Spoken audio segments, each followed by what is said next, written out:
Netcasts you love. From people you trust. This is TWiT. Bandwidth for This Week in Tech is provided by CacheFly at CacheFly.com. This is TWiT, This Week in Tech, episode 438, recorded for air December 29th, 2013, the best of TWiT. This Week in Tech is brought to you by ProXPN. ProXPN is a virtual private network that allows you to use the internet the way it should be, anonymously and unfiltered. For 20% off on your new account, go to proxpn.com/twit and use the offer code TWIT20. And by SumAll. Easily connect your data from Google, Twitter, YouTube, PayPal, Amazon, Facebook, and more to gain important insights instantly, all in one beautiful interface. Start using it for free today at SumAll.com. And by Audible.com. Sign up for the Platinum Plan and get 2 free books. Visit audible.com/twit2. And don't forget to follow Audible on Twitter, user ID audible_com. Hi, everybody. A very happy December 29th, in between Christmas and New Year's Day. Leo Laporte here. As always, on this last week of the year, we like to do a best of. And so what we've done is put together some of the best moments from TWiT over the past 52 weeks, 12 months. These are many of them episodes that you picked on our best of page. And Chad Johnson, our producer, painstakingly stitched together, starting with something from not so long ago, episode 397. I guess it was a while ago now, come to think of it. The launch of the Galaxy S4. Let's take a look. We were both watching the Galaxy S4 launch out of New York City, which was Thursday. Neil, was there. I was there. Joanna was there. Saw her there. I was unfortunately there. Very unfortunately, I was there. So, very. I cannot tell you how terrible of an event it was. Well, apparently Molly and I, who were watching from afar, both had the same reaction, which was not only that it was sexist, but it was kind of tone deaf. It was like Samsung coming. What is that buzz? Is somebody? Yeah, what is that? I don't know. I'm turning off my phone. Oh yeah, don't leave your phone on the desk. It's vibrating right into my ear. Only you. You know what they're doing? They're texting you saying, "Hey, you're on TWiT." Yeah. Oh my God, I can see you right now. You're on TV. It is all notifications. Wait a minute. Wait a minute. This is St. Patrick's Day. You can't have a TWiT on St. Patrick's Day without some green beer. So we're going to have now some magical harp. What is that? Mollywood is pouring me some harp. Why can you? My boobs are pouring you some harp, apparently. Yes, well. Like, why are you doing that? Are you still breastfeeding green, I see. That's good. That's good. Oh, you know, why are you doing it like that? Give me some foam. Give me a head. I never thought I'd ask Burke for head, but there you go. Mayday. Mayday. Okay. Yeah. And now for discussion of women's issues. That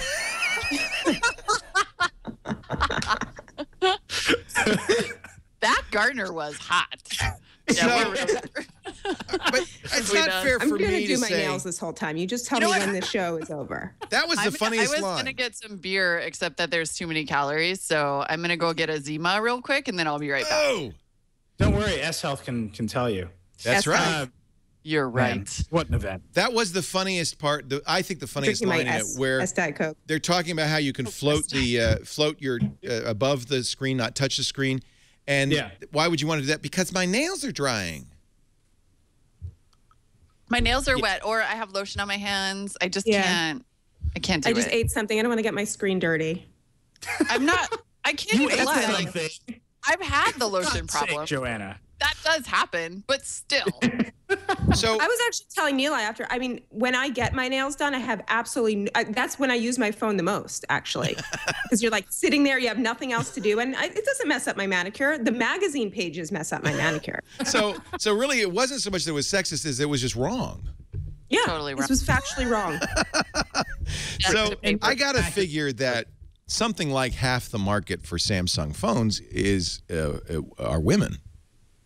I mean, considering half the market for any phone, it should be women. You know, the event was it was just Samsung wanted to put on a big show. And I think actually the most telling thing about it was at one point they said, you know, we're going to launch this phone on 2 billion carriers in something like 155 countries.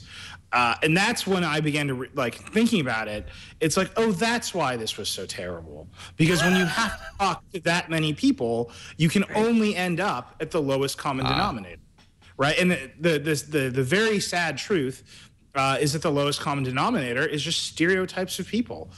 Everyone is like this, right? And that's to me, you have to be smarter than that. You have to think to yourself, well, we're talking to this huge audience, but the people who are covering it, the people who are going to be there and talk about it afterwards are not necessarily the huge audience. They're people sitting in New York and tech fans around the world who are a little bit more sophisticated than 155 countries on 300 carriers.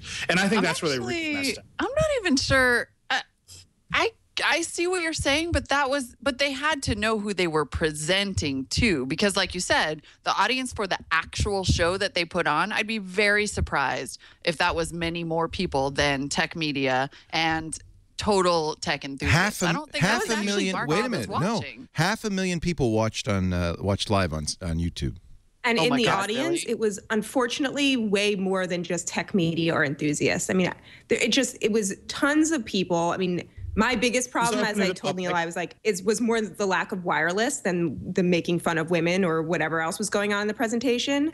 But I mean, I ran into people there that I was like, why are you here? And like, oh, we got a ticket. Yeah. How did you get a ticket? How did people get tickets? Oh, wow. I had no idea. Press was like, all press usually get into Samsung events. We register, we go through the whole process. But I ran into a lot of tech PR people that were just like, I just wanted to come see this. Well, they rented Radio City. They rented Radio City Music Hall, which must have cost them $1 million, right? Yeah. Some huge number. It's more than that. Yeah. Seats 3,500 people. Right. I don't know if there's 3,500 tech journalists who could go see this, right? I mean, they've got to fill it with somebody. Well, they also flew in I'm pretty sure all the tech media from around the world. I mean, I was sitting next to a Russian journalist on my left and a bunch of, I don't know where they were from on my right. I just knew they were equally as mad about not having wireless. Yeah, there's a guy behind me who was like, I flew in from Germany for this. I mean, Samsung opened it up. I mean, they were holding contests to give fans tickets. That's great. So, yeah, I mean, all of that is great. And I think ultimately what happens is when a giant corporation decides to deliver marketing messages to people, they forget that people are actually people and not a collection of demographic information like women. If you just reduce women to here are the activities women do with a phone. Here are concerns we've heard about using a touchscreen phone from women in surveys. The sad thing, yeah, go ahead. Well, no, it's just you immediately lose the fact that people are actually people, and you start thinking of them as how can we effectively talk to these disconnected, disembodied concerns, and then you generate this thing. And there's the only silver lining is at least it wasn't as stupid as some of the other stuff they've done, right? At least that.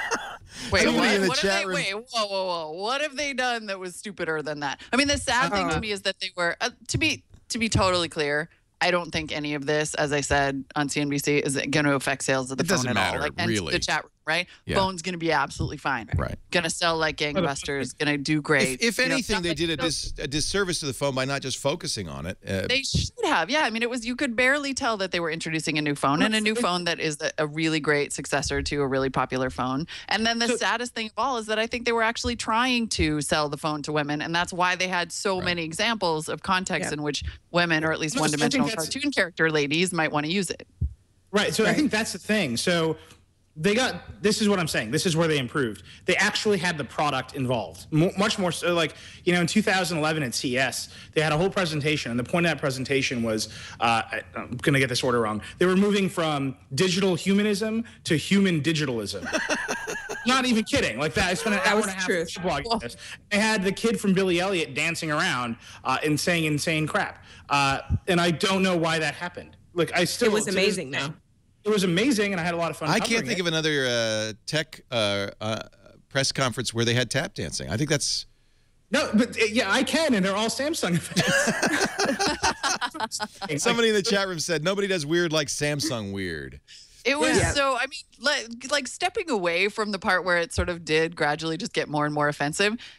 It was surreal. Like it was Right. Oh, yeah. beyond bizarre. I mean, I'm watching this thinking, well, at some point they're going to stop doing this, right? And then start to have like a got tech weirder. presentation. It got weirder. And then I every know. time I thought that, it just got weirder. And then there would be tap Right. dancing. And then there would be like I mean, it just, I kind of don't understand, especially considering the money involved. Plus, why didn't you get a bigger star? Like, why did you get that orange guy from Smash that no one's ever heard I of? had no Like, idea who he was.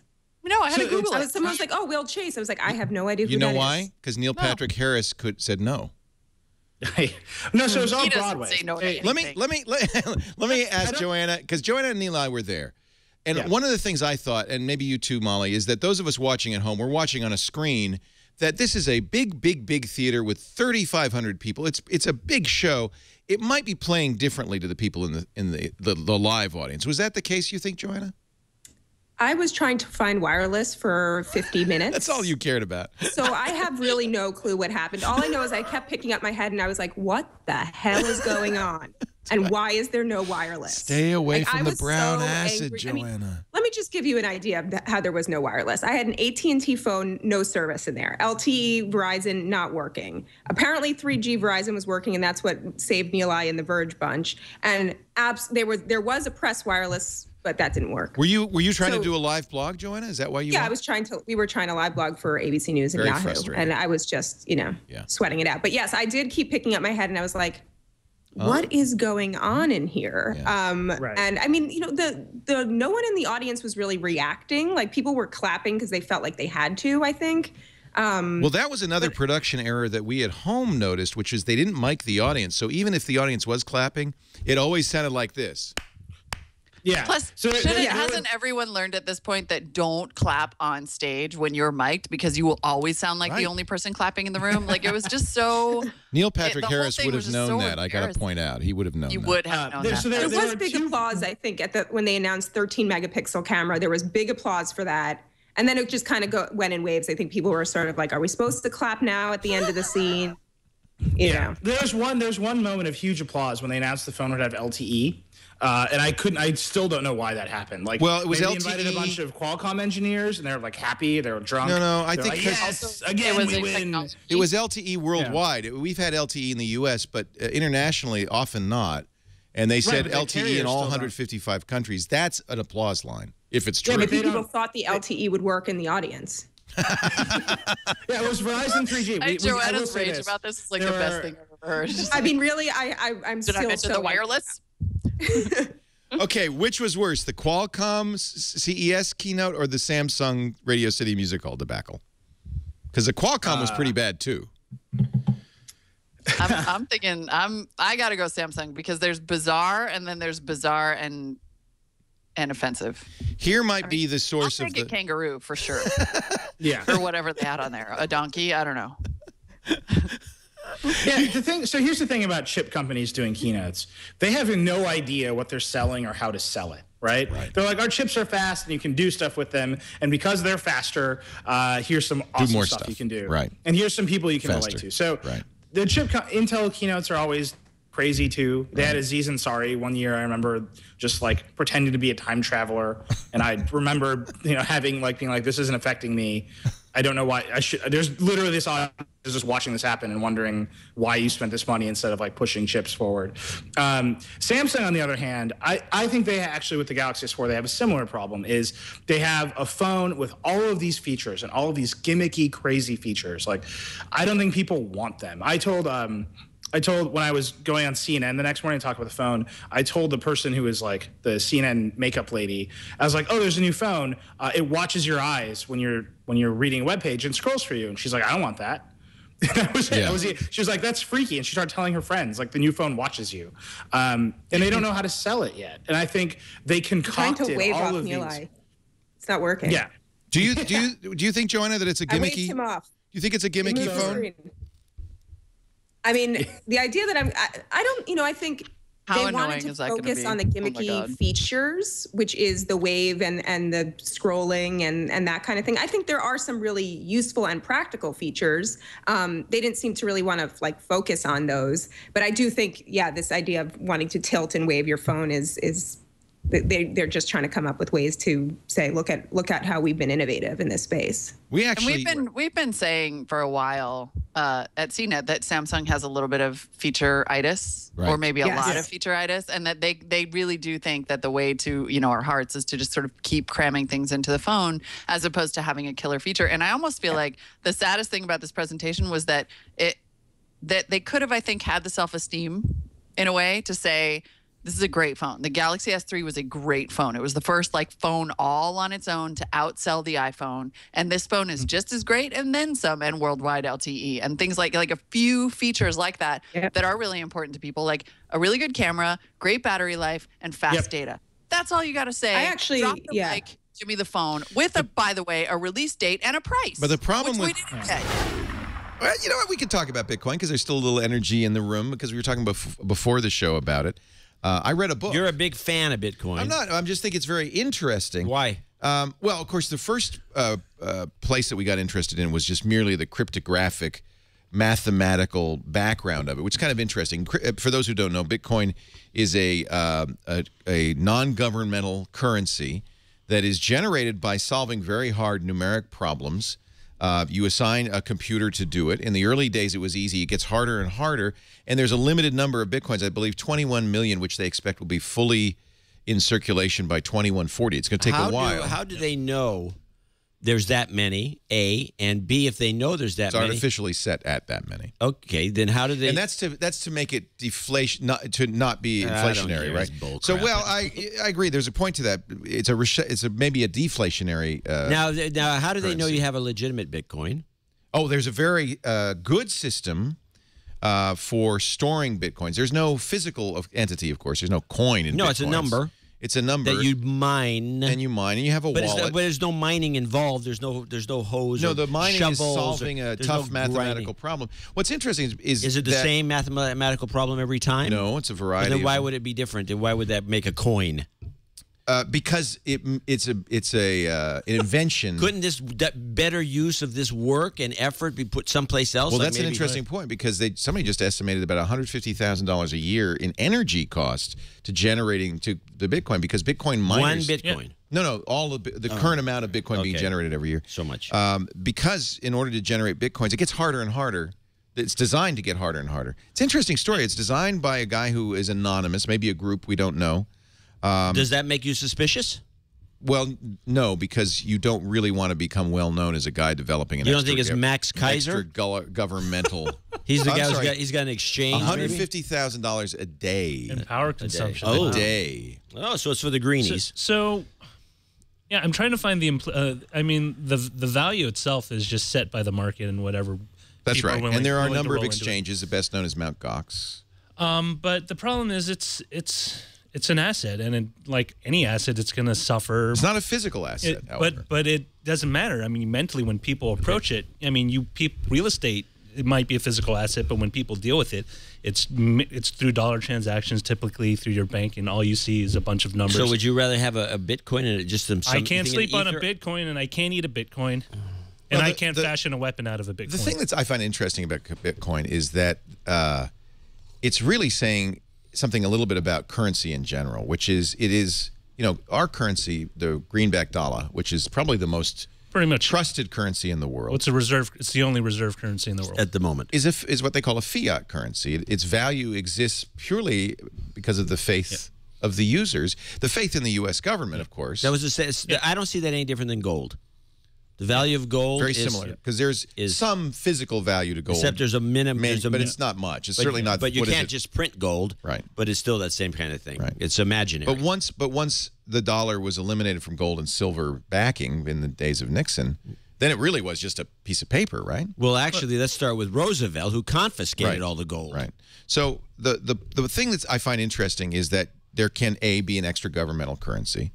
And the notion of Bitcoin is that it protects privacy, just as cash protects privacy. Yeah, although apparently every Bitcoin transaction is so carefully traced that it doesn't protect privacy at all. Well, the only identity you know is you have a numeric identity. You don't have a real identity.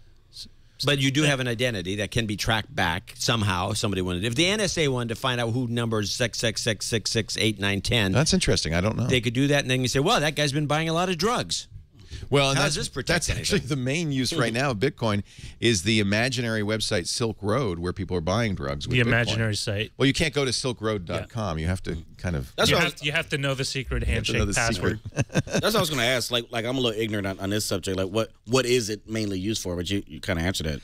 Well, no, but it's not designed to be used in any way different from money. Though I think what it is it's kind of an interesting philosophical It's a great way to basically question about launder what is money. money. But what is money really, right? Money is imaginary. Money is an agreed It's a social hallucination. construct. It's a social construct. It's essentially and it doesn't have to be backed by a government. In fact, it was only recently in the last 100 or so years that government had anything to do with it. Gold isn't backed by government, and people were trading those. You know, go to any kind of. Your people were trading jade, as you said. Jade, blue feathers, anything, yapstones, Yeah, giant, oversized. Impractical means of trade. But, I mean, people have all agreed, at least up to a point, that, Well, I think it's also interesting that Bitcoin arouses such energy in people like John. Oh, yeah. I would think you'd be in favor of it because it's a currency that is private and non-governmental. It's not private, I just mentioned. Non-governmental doesn't bother me. I mean, I could go trade, euros if I didn't want to be hounded by the U.S. government. It's beside the point. by the EU. Worse. I don't like it because it's suspect. It's got this unknown origin. It's trading at all kinds of different weird prices. You got Max Kaiser coming out saying it's going to be worth $100,000 a coin, maybe $1 million. There's a great story, which I'm sure is well floated among Bitcoin users, of the guy who a couple of years ago bought a pizza with Bitcoin, which at the time was worth a few bucks, but now would be about $1.6 million. A very expensive pizza. Yeah, to say the least. Holy crap. Because there's a lot of speculation in Bitcoin. Bitcoin's been very volatile. It went up a lot. It was just at a record high and almost immediately plummeted because there was a big sell-off on Mt. Gox. There's the plummet right there on the graph. Actually, there's a conspiracy behind that, or a conspiracy theory behind that. That people are trying to drive up, or a group of people are trying to drive up the price of Bitcoin, and they sell, causing the value of the Bitcoin to drop. And then they buy some more. And then they buy more. So they basically... It's speculation. Yeah. It's absolutely, I would say, vulnerable to that kind of speculation, especially as people like us and lots of people in the geek community and lots of... Well, this is one of the things that bothers me. Is I'll bring up this distrust, let's say, of Bitcoin, and I'll get a whole bunch of stuff, flack from, oh, you're a technologist. I don't understand how you don't subscribe to this. You're an idiot. You obviously don't understand the mechanism. And they go on, and this whole thing just kind of reeks of just some sour weirdness that I really don't trust this thing at all. That's why you don't trust it, because you don't fully understand the mechanism, and you're not going to put your money into something some people do. I would submit it's even worse than that. I think that people don't really want to think about the fact that there's nothing at all supporting the value of currency, that it is merely a consensual hallucination. Well, we don't really want to delve into the fact that paper money or even U.S. coins have no real value. It's what we say it is. And the fact that the government 2 years ago printed billions of new dollars out of nowhere, it's unsettling to people. It works, and in fact, that may be one of the flaws of Bitcoin, is that you can't make new Bitcoin. You can only make by the end of the game 21 million. If people hoard it, it's very deflationary because you can't. It's not. I mean, that was one of the issues with the gold standards. You don't. Right. You can't. You cannot get enough gold to actually cover everything. Right.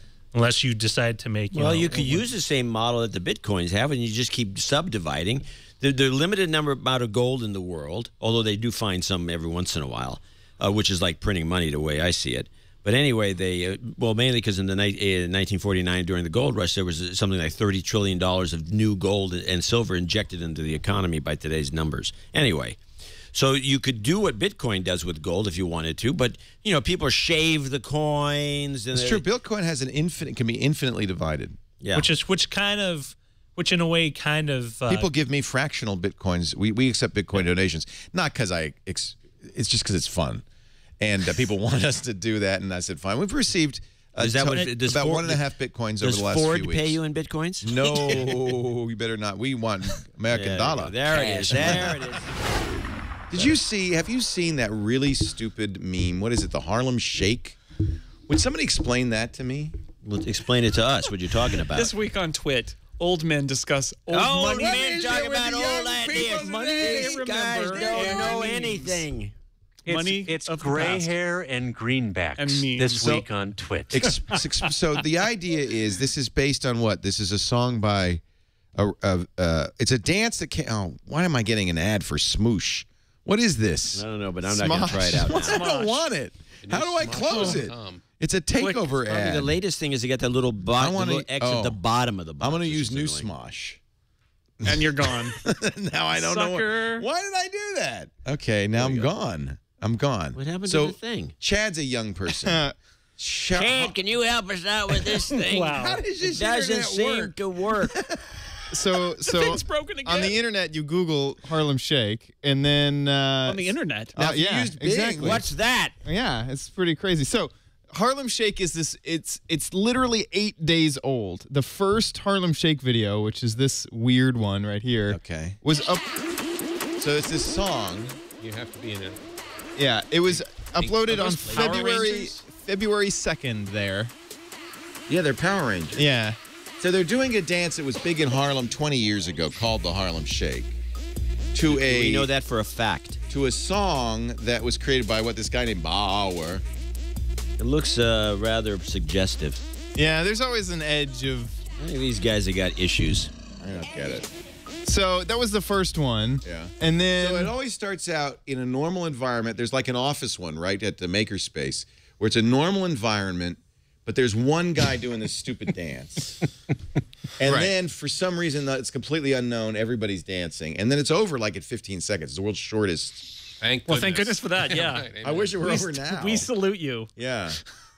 Do you have the office one? Yeah, so, well, here, let me find the office one. Really, the Norwegian Army version is the best. Here's the office one. This one's pretty good. This is like a makerspace. So one guy's dancing. In a motorcycle helmet, of course, because this is dangerous. Don't try this without protection. And then the drop happens in the song, right? And then they're all dancing. It baffles punching me why a there's what stuffed is giraffe. interesting about this at all. Seizure with an iPad. Yeah. Okay, just shoot me. Yeah, Nerds. no, that's pretty bad. Nerds. Come on, we can do Beyond better. nerds, we got somebody behind us here doing the same thing, hoping to get attention. I think that's our intern. That's Eli. Eli. He doesn't know any better. He's a high school student. He Eli. thinks it's a cool idea. Yeah, he does. I'll never get it.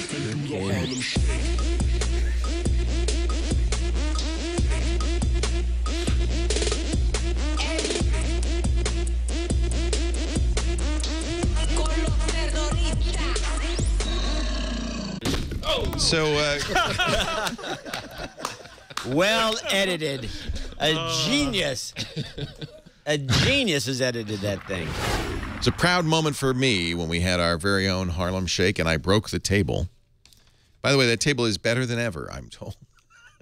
Not that anybody wants me to dance on. I think I've been told not to dance on the table anymore. All right, we'll be back with more of the best of This Week in Tech, including our farewell to Aaron Swartz and the announcement that Yahoo was going to buy Tumblr for $1.1 billion. Our show today brought to you by ProXPN. I know a lot of you are concerned about privacy online, all of you. I know a lot of you are worried about things like the 6 strikes rules that the American Internet service providers have adopted. Perhaps some of you worried about geographic restrictions that'll keep you from watching the shows you want whenever you want. A good solution for this is something called an OpenVPN. Now, of course, you can run your own OpenVPN server, and some hardcore geeks I know do that. But it's a lot of trouble, and it's easy to get it wrong. So most of us use hosted OpenVPN. My favorite, my choice, ProXPN.com. That's X, not V. ProXPN.com. If you go to ProXPN.com/twit, you can learn all about it. One of the things that's unique about ProXPN is that they have servers all over the world. So you understand that a OpenVPN encrypts the data from your machine to the OpenVPN server, and at that point it goes on to the public internet. The point of that is, if you're at an open access spot at a Wi-Fi, open access spot at a coffee shop, people can't see what you're doing. Everything you do is in an encrypted tunnel. It's completely private. If you are worried about your internet service provider at home, same thing. They cannot see what you're doing. It's a completely blank slate to them. But at some point, all traffic has to merge onto the public internet so you can interact with the sites you want to.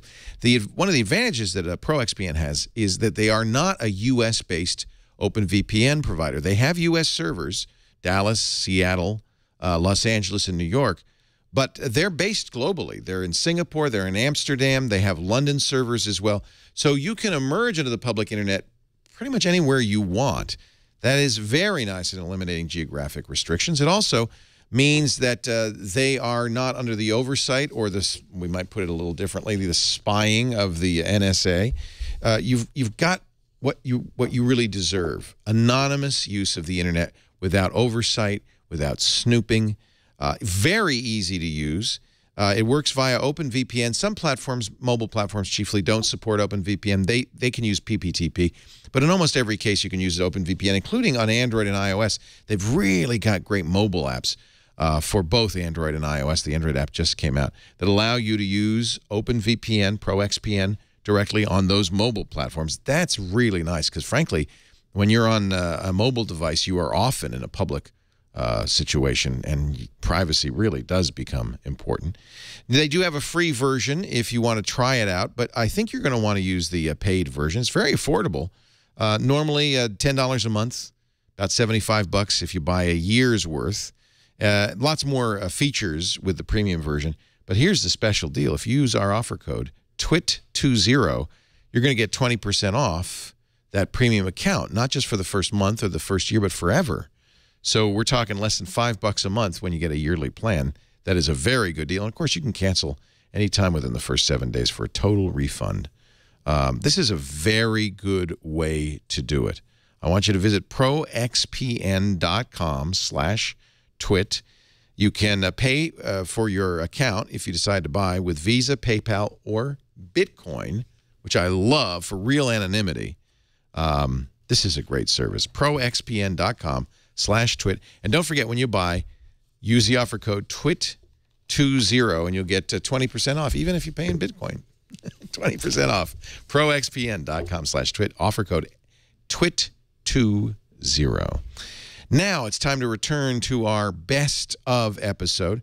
It was a tough, I think, a tough week for us when news came out. It was at the beginning of the year that internet activist, one of the creators of RSS, had passed away due to, it seemed, undue government pressure in their prosecution of him as a hacker. And perhaps not the happiest moment on Twit, but I think we owed Aaron a goodbye, and this is what we did. Before we get back to CES, I think we should mention Aaron Swartz. What an interesting fella. Teen prodigy.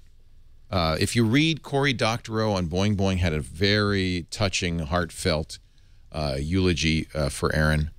Larry Lessig, who knew Aaron, had a very touching eulogy. Everybody seemed to know this kid, starting with around the age of 14 when he started showing up at computer conferences and trade shows.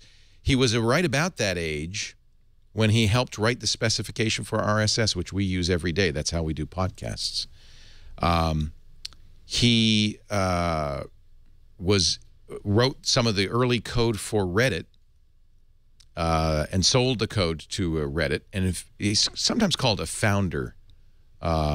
I don't think that's quite accurate, but he certainly wrote much of the code that Reddit's running. And he became a political activist in a very interesting way. Larry Lessig wrote, "He was brilliant and funny, a kid genius, a soul, a conscience, the source of a question I've asked myself a million times. What would Aaron think?" This is Larry Lessig, the Harvard constitutional law professor. Unfortunately, Aaron committed suicide, killed himself on Friday at the age of 26. And Larry Lessig and many others, including the family, blame the U.S. government. Larry says, "That person has gone today driven to the edge by what a decent society would only call bullying. I get wrong, but I also get proportionality. And if you don't get both, you don't deserve to have the power of the United States government behind you." Here's what happened. Aaron believed, like all hackers, that information wants to be free. There's a video of Aaron speaking. He started freeing information early on. It's interesting. He liberated That's a great way of putting it. The U.S. legal code. So there's a system called PACER that gives you, in the United States, gives us access to case law, paid access to case law. Now, case law is public domain. Case law is what all the courts have ruled about stuff. It's what you would use if you were defending yourself, what the precedents, what the legal precedents are. You know, every lawyer has a law library, but then they also go online to PACER. And for a fee, they download these judgments. But those judgments belong to all of us. They're public domain. They're the U.S. courts. So activists built something called Recap and encouraged its users to take their case law downloads after they did it and post them on Recap. Perfectly legal, because it's our stuff. And Recap was free and open, and anybody can use it. Well, Aaron took some of the money he made from the sale of Reddit and bought 20% of the PACER content and posted it on Recap. That's a guy who believes information should be free. He got in trouble with the feds. The FBI investigated him. Cory Doctorow says it looked like he'd be on the pointy end of some bad legal stuff, but he escaped it all and emerged triumphant. Because, in fact, he didn't break any laws. There wasn't nothing he could do. But he did raise the ire of the United States federal law enforcement. He annoyed a lot of people doing that. He annoyed people. He founded a group called Demand Progress, which was one of the real effective groups of fighting SOPA and PIPA last year. So he might have, I don't know, he did something that was a little reckless, let's say. There is another database, kind of like the PACER database. It's called JSTOR. It's an academic journal database, and it charges money for access to academic journals. Now, these aren't quite exactly in the public domain. Some of these studies were paid for by federal funds. Some of the studies are academic and paid for by universities. But it's often been a bone of contention that this stuff, for society's sake, should be widely available. That the scientific journals, anybody should be able to access them, shouldn't have to pay for it. He was associated with Harvard. Harvard had an account with JSTOR. He used his legitimate account, but he did something JSTOR says you can't do, which is download in bulk. He, in fact, took a laptop, snuck it into MIT, put it in the closet in MIT, and had it in the closet and connected it. And downloaded the entire database. I think 20%. Is it that little? I thought it was more. Anyway, no, gigabytes. No, he took all of it, I think. It's a lot. Let's put. I don't know how much. Yes, he took a lot. JSTOR, when they caught him, actually he turned himself in. JSTOR and MIT decided to prosecute. The feds, of course, said, yeah, we finally got this kid. Eventually, JSTOR backed down. And in fact, an interesting thing, JSTOR just a few weeks ago decided to make all of that information public anyway. MIT, according to Lessig, was a little more equivocal in its backing down, giving the prosecutors, the federal prosecutors, sufficient reason to continue forward. Aaron was facing 50 years in jail, a $4 million fine. The trial was to come in April. Now, totally disproportionate. Totally disproportionate. They were treating him like a terrorist. They were trying to make an example out of him. They implied that he was stealing this data to sell it, which he wasn't. He wanted to make it publicly available. However, he did break laws. Although just not really 50 years worth of laws. Not 50, yeah. Now, Corey writes, Aaron was a person who had problems with depression for many years. He'd written about the subject publicly, talked about it with his friends. And, of course, there are many things that might cause a person to want to take his own life. But his friends, his family, and Larry Lessig do think that the unreasonable, disproportionate reaction of the federal government had something to do with it. The thought of being in prison for 50 years might have had something to do with it. So our deepest condolences to all who knew Aaron Swartz, to his family, to his partner. It is just a horrible tragedy.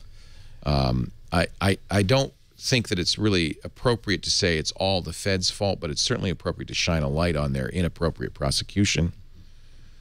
And I think it's a great loss for all of us. It's very sad. I think one of the things we can take away, there are an interesting couple of things that are happening. So academics are starting to post PDFs of some of their material and open sourcing it and putting it on Twitter so that it's sort of like a tribute to, make some information free. But I think one of the other things that we can really take away from this is, you know, on like kind of a serious and slightly grim note, is that mental health and depression is something that affects a lot of people. It affects a lot of people in the kind of geek and nerd community. Many of us kind of, you know, you can laugh it off as being a little bit, oh, I'm a bit antisocial because I'm a bit of a geek. But I think we all have a little bit of responsibility just to try and look after the people that are near us and try and say, you know, try and get people to get help if they need it. Now, Larry points out that Aaron had many friends in San Francisco, and he was beloved by many. He was not, you know, somebody who was cut off from society. No. So I don't want to even speculate on what happened. The expert witness who was going to testify on his behalf, Alex Stamos, who is a computer security and forensic expert, called the case vindictive. He said that Aaron did not hack the JSTOR website. He just wrote, for any reasonable definition of hack, he wrote a handful of basic Python scripts that discovered the URLs of articles, then used curl to request them. He did not use parameter tampering. He did not break a CAPTCHA. He did not, you know, do anything sneaky. He did not cover his tracks or hide his activity. The government provided no evidence that these downloads caused a negative effect on either JSTOR or MIT. It's very sad. But beyond the tragedy of losing someone who was so intelligent, who was a visionary, who was actually fighting for the free information rights of anyone who's ever used an electronic resource, I think there's another story here, which is how desperate the DOJ and the federal government is to have some sort of strong case that establishes their version of copyright and property laws in the digital domain. We saw it with the defeat of SOPA and PIPA. We saw it with the bungled prosecution of Kim.com and Mega Upload, and we see it here. Yeah. And they're so desperate for a win that I think that's where that bully attitude comes into.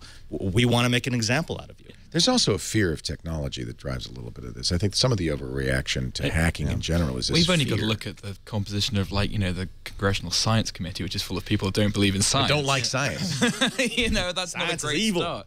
So I think, you know, again, it's one of those things where I feel like changes in some of these cases is generational, that you get a new generation of lawmakers or a new generation of people in power, in government, in society, and attitudes change along with that. But there's always the guys that want to go down kicking and screaming on the way out. Yeah. $1.1 billion. It's a new number. That is how much apparently Yahoo, we're going to find out tomorrow probably, Yahoo board, according to the Wall Street Journal, has agreed to pay for Tumblr. All cash. All cash? It's not a stock deal? That's the word on the street, is that it's all David cash Karp, who transaction. dropped out of high school to create the blogging platform. Tumblr's been a huge success. I fell in love with it very early. It just was such an easy way to create what before Tumblr was a genre called the Tumblelog. And it was hard to do in the early days. You had to get a template and all this stuff, and the Tumblr just made it very easy. And Karp raised, I think, $125 million to get a valuation of $800 million. But it's going, according to Kara Swisher, and if Kara says it's true, it must be $1.1 billion. Is that a big number, Malik, or is it worth it? It's not that big a number in larger scheme of things.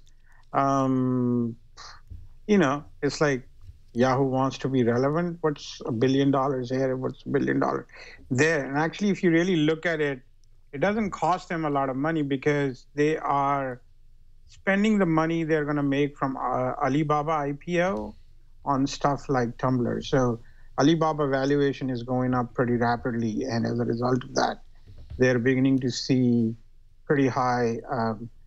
They have a lot more cash to play around with. And 23% of Alibaba, and they want to sell half of it. And Alibaba's valuation right now is about $70 billion, and when it goes public next year, it's going to be worth about $100 billion. So, you know, their value, they will have a lot more cash to play with.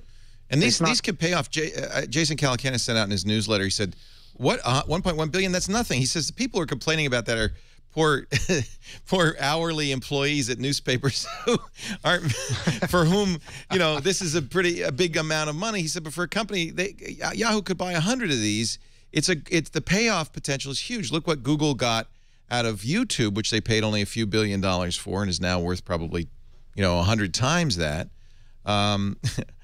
So apologies to Dwight Silverman on behalf of Jason Calacanis. I make almost that much, so I'm fine with the deal. That was typical Jason, right? He immediately insults somebody before he can even make his point. But I think it was a good point, which is, while it sounds like a large number, anything with a B is going to get your attention. It's not that much money, even for a company like Yahoo that's struggling a little bit. And the opportunity for Yahoo is to be hip. Yeah. Is that right? Totally. I mean, if you look at, and actually as loath as I am to agree with Jason in some of his points, I know. he did make the right assertion in his newsletter that was, kids aren't on Facebook anymore. They're on Tumblr. Right. Like teens, 20s, they live on Tumblr. It's a lot like the Instagram acquisition. Yes. I think Facebook looked at Instagram and said, we could lose our shirt to this company because everybody under the age of 20 is Instagramming. Yeah, it appears I've noticed a market change in the last 6 to 8 months where when a funny thing on the internet gets sent to me, it's on Tumblr. It's Tumblr. It's like, just this past week, a friend of mine sent the worst room on theworstroom.tumblr.com, and it's all photos from Craigslist of bad apartments in New York City, like $300 for a room in Brooklyn Heights or something like that. It turns out Tumblr's a photo sharing site. We thought it was going to be about sharing quotes or sharing links. It's a photo sharing site. My day job, I work in comic books. I work for a comic book publisher. So much art on Tumblr. So many artists posting stuff up. We'll have, like main comic book artists putting their stuff up on Tumblr before it gets up on anywhere else. Yeah, here's the worst room. This is this Tumblr's great. These are literally Craigslist listings in New York City for $750 in Williamsburg. Oh, yeah. God. My friend James sent me this, and the thing is, this stuff used to be out there on WordPress, or it used to be out there on. It's so easy to do on Tumblr. It's on Tumblr. It's in 2 seconds you have a site up like that. And me as a marketer, I'm using Tumblr is so easy to build a site very quickly, put up your branding, have an easy way for people to submit to you. Their submission engine is really elegant and really simple, and there's just millions of people playing around on it. So. When Rick Perry said he had binders full of women, before the debate was over, there was a Tumblr binders full of women, which is now gone, by the way. And that's exactly what Tumblr's for. Well, it's an instant place that you could do this stuff. When TechCrunch did the little jam on Michaela's not impressed when the rumors were that Tumblr was going to reject the offer, and they said Tumblr's not impressed. Right. That was a play on Tumblr. A play on Tumblr because the Michaela's not impressed from the Olympics was on Tumblr. So Tumblr really has quietly become the hot spot on the web for the younger generation. It's not Facebook, it's Tumblr. By the way, I think John Constantine got that wrong. I think Tumblr was impressed. I'd be impressed. Yeah, it's hard not to. Yeah. I mean, with that investment, only $125 million in, that's a great return. Yeah. So, it was Mitt Romney, not Rick Perry. Did I say? Anyway, I confuse all those guys. They all have the same hair. Well, Mormons do have binders full of women. So a good move for Marissa Mayer. Is this? It seems to me it's a good move. This is the kind of thing Marissa came to Yahoo to do. Well, I think it's. Go ahead, No, I made an assertion in one of my early posts. This was like a middle-aged guy hanging out with young people, trying to look hip. So, if they have to spend $1 billion to do it, why not? But will it work? I don't know. I think at least it's not a bad idea for them to do this. Though I feel that if they were spending this kind of money, they should have gone after a company like Pinterest, which is more along the lines of Yahoo's traditional strengths, which is more women use it, more brand centric and more wholesome in some sense of the word, and they could have made more money monetizing Pinterest much faster. But Tumblr is a good acquisition, definitely a great acquisition. I'm happy for David, who. I remember him pitching me about Tumblr in 2007, in the early days of Giga at a coffee shop near my house, and we talked about how he wanted the whole thing to play out, and it has played out as he had planned. Interesting. In his early days, so pretty impressive. He saw it going this way. Yeah, I mean, not that he would get acquired by Yahoo. He was pretty clear about why people would share this certain way on the web. And how old was he when you talked to him? I can't remember, man. He was a Just kid. do the math. Yeah, he was like 7 years ago. Yeah, so he'd be like 17 or 18. He was a kid. And I guess the question now is, how bad will the exodus be? Because there's always an exodus. They say, Kara says that they've got CARP for 4 years, locked in. Wow. That they're going to have the same kind of autonomy that Instagram has at Facebook. The brand won't change. It'll still look like an independent entity. And I think that's really important. If it suddenly says Tumblr by Yahoo, or Tumblr with an exclamation point, that's not going to go. That's not going to fly.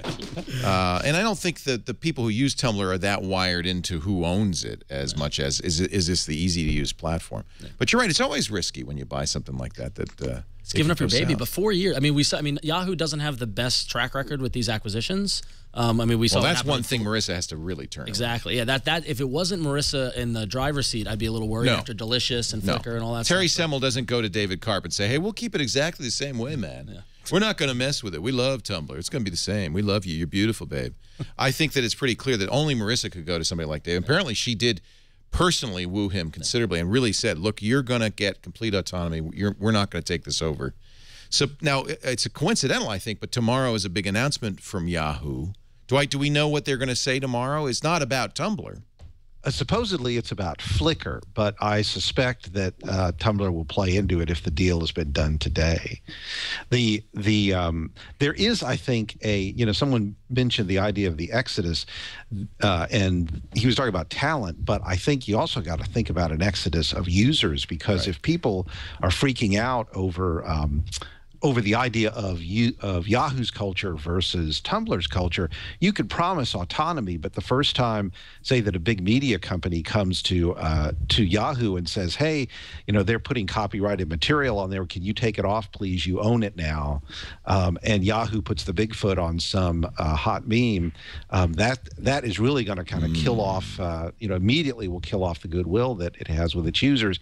There's already a BuzzFeed item up there about people who on Tumblr who are already putting Tumblogs up about Yahoo, and so how long? This is right, right. Well, yeah, and that's right. With such a young audience base, they're gonna cry sellout. They're gonna cry, and if then they even hear about it, well, I guess they're gonna hear. At that price, they know about it. Yeah, they know about it. Slate created on Friday after the close of Google Reader, or the announced close of Google Reader, the Google Graveyard. It's hard to lose a loved one, especially if that loved one is a Google service. You can plant flowers on the graves and let the healing process begin. Like, I'm going to plant a flower on Google Reader. That'll make 32,574 flowers. Google, not so much. Google Labs, yeah, I kind of miss Google Labs. Google Wave, not so much. Google Video, Google Desktop, no. In fact, Google had a lot of crap, didn't they? Google Video got subsumed into YouTube. Yeah, that was a sad thing. It's like, actually, you know what? I'm going to put a flower on that grave too. Isn't this good? Who made this site? This is from Slate. Also, great. man, Google, really, this is this. How was that? Wow. There's a lot of stuff here right now. Google Fast Flip. Yeah, not so many flowers on that one. It's interesting. You can really tell. Is Frugal on there? Oh, I'm sure Frugal's here. Let's see. There's Null. Frugal. Really Jaiku. Oh, I got to put a flower on Jaiku. Oh, Jaiku. Yeah. I totally remember when everybody was doing that for like a week. And here, look, they've already right? dug the grave for Google Glass. That is not cool at all. That's amazing. That's great. That is also S-Bull. I heart Google Glass. I can't even wait for that. I don't even know why I haven't had Really, that. Mollywood? Really? You're going to go around wearing – first of all, you don't wear glasses. Nope. So you're going to wear glasses just so you can do that. Yep. Many of us had LASIK surgery, wear contacts, have gone to great expense not I wear contacts. to wear I glasses. Yeah, I wear contacts too. Yeah. Contacts. Yeah. So, really Google is so persuasive that you're now going to go back to wearing glasses? Yeah. Yeah. I mean, that retinal implant is coming.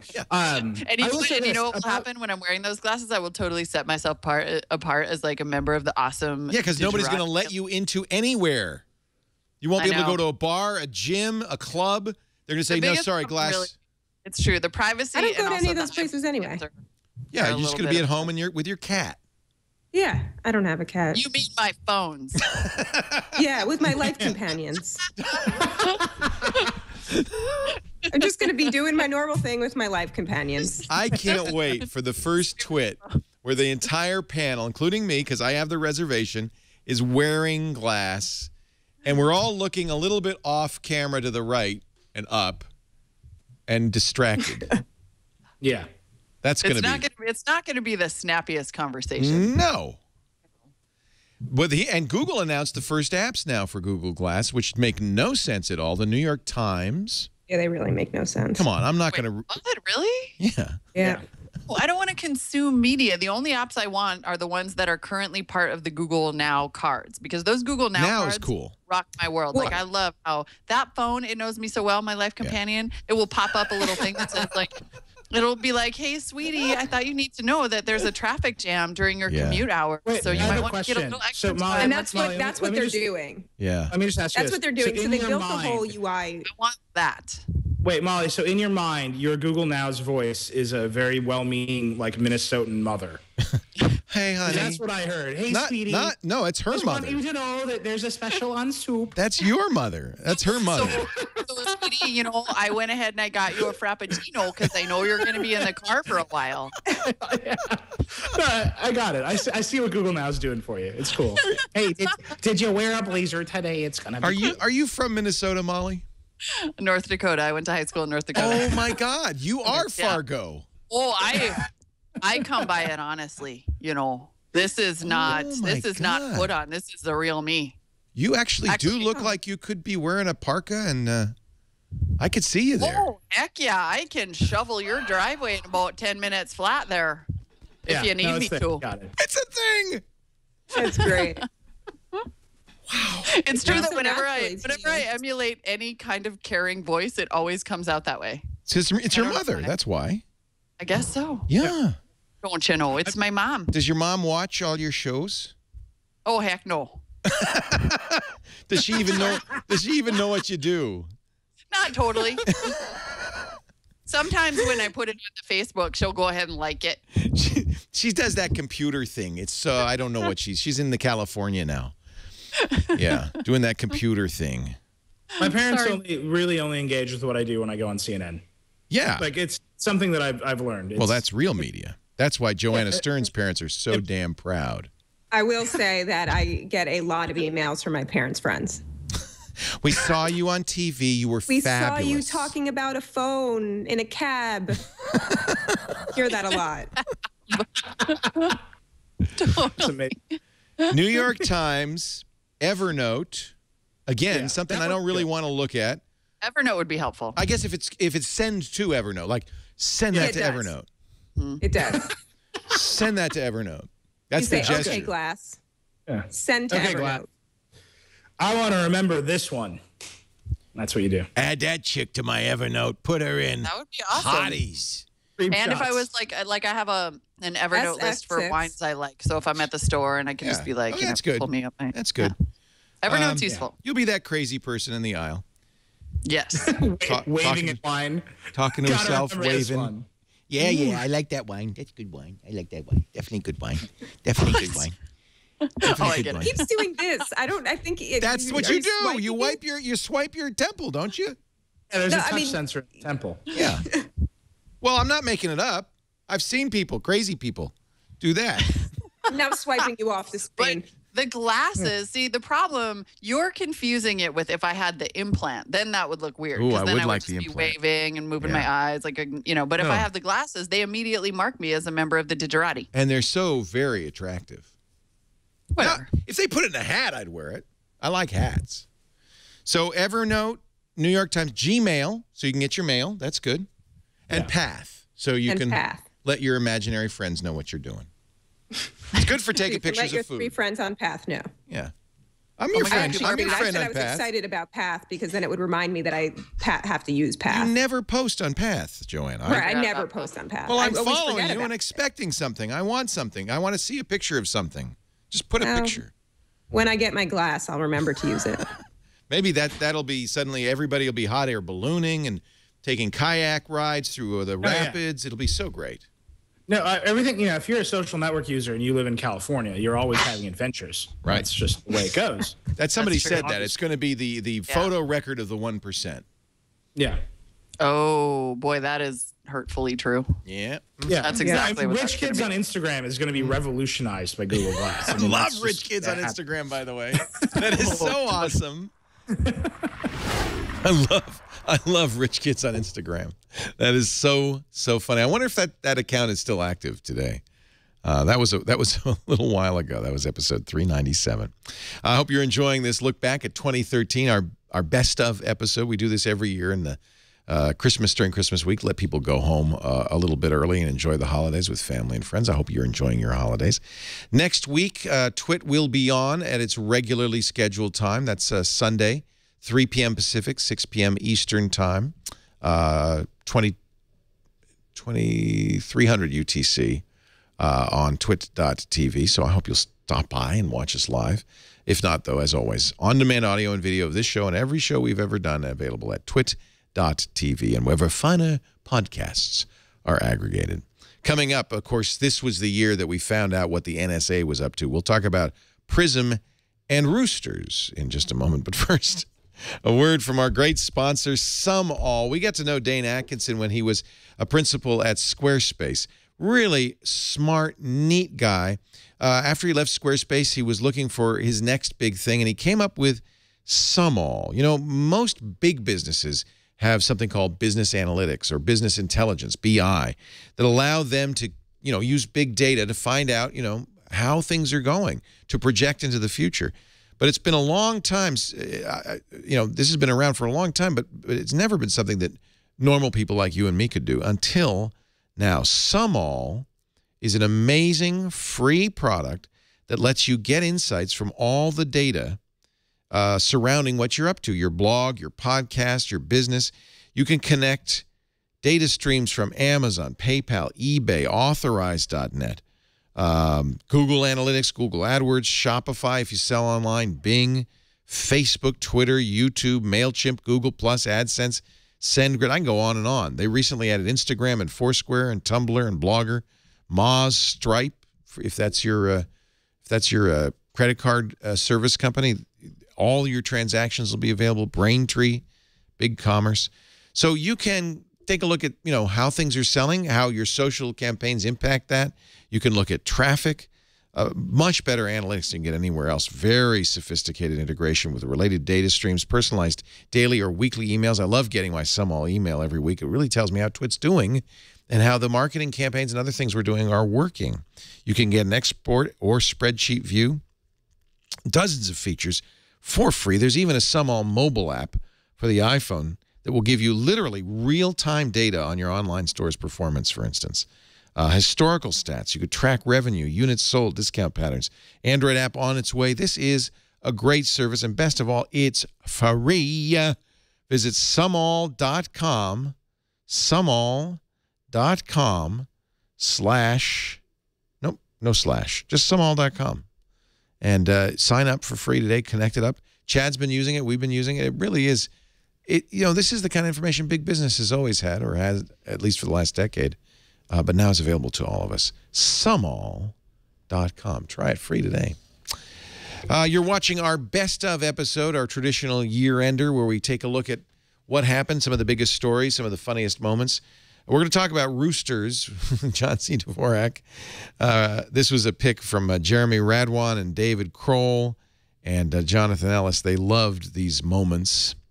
But before we do that, let's talk big news stories. Probably the biggest news story of all in 2013, the Edward Snowden leaks and what we learned about the NSA. Let's watch. So welcome, everybody. Nice to have you. We got the overflow room filled up, too. And a good day to be here because this is going to be a very interesting topic. Now, I know a lot of people say it's a tech show. We don't want you to talk about politics. And I don't know if we are talking about politics. There's a lot of tech in this story. It broke this week. Glenn Greenwald, who is a blogger, worked for Salon for a while. I'm going to take off the tinfoil hat if you don't mind. My thoughts can now emanate freely. It's actually quite hot. It's a very warm device. He is a former lawyer. Do you know Glenn? Because I don't know him. Glenn very well. I've been reading him for a while. He's kind of focused on security. Yeah. He wrote for Salon for a while, now writes for The Guardian. broke a very big story with a PowerPoint presentation, a 41-slide PowerPoint presentation that talked about how the NSA. We almost felt like a marketing presentation. In fact, some people said this couldn't be real. It's like a marketing presentation. Yeah, that's what it felt like. Did you go through the 41 slides? The 41 slides aren't released. There's only like 4 or 5. He only showed a few of them. I think there's, what's the point of that? A few blurry ones. Yeah. Glenn's going to maximize this, right? I don't know about that. We go through the chronology of the story. All right. I don't know about that. So the first thing that we learned from these slides is that data collection was happening. That the slides implied that Google, Microsoft, Facebook, and others, with the notable exception of Twitter, Skype, were AOL.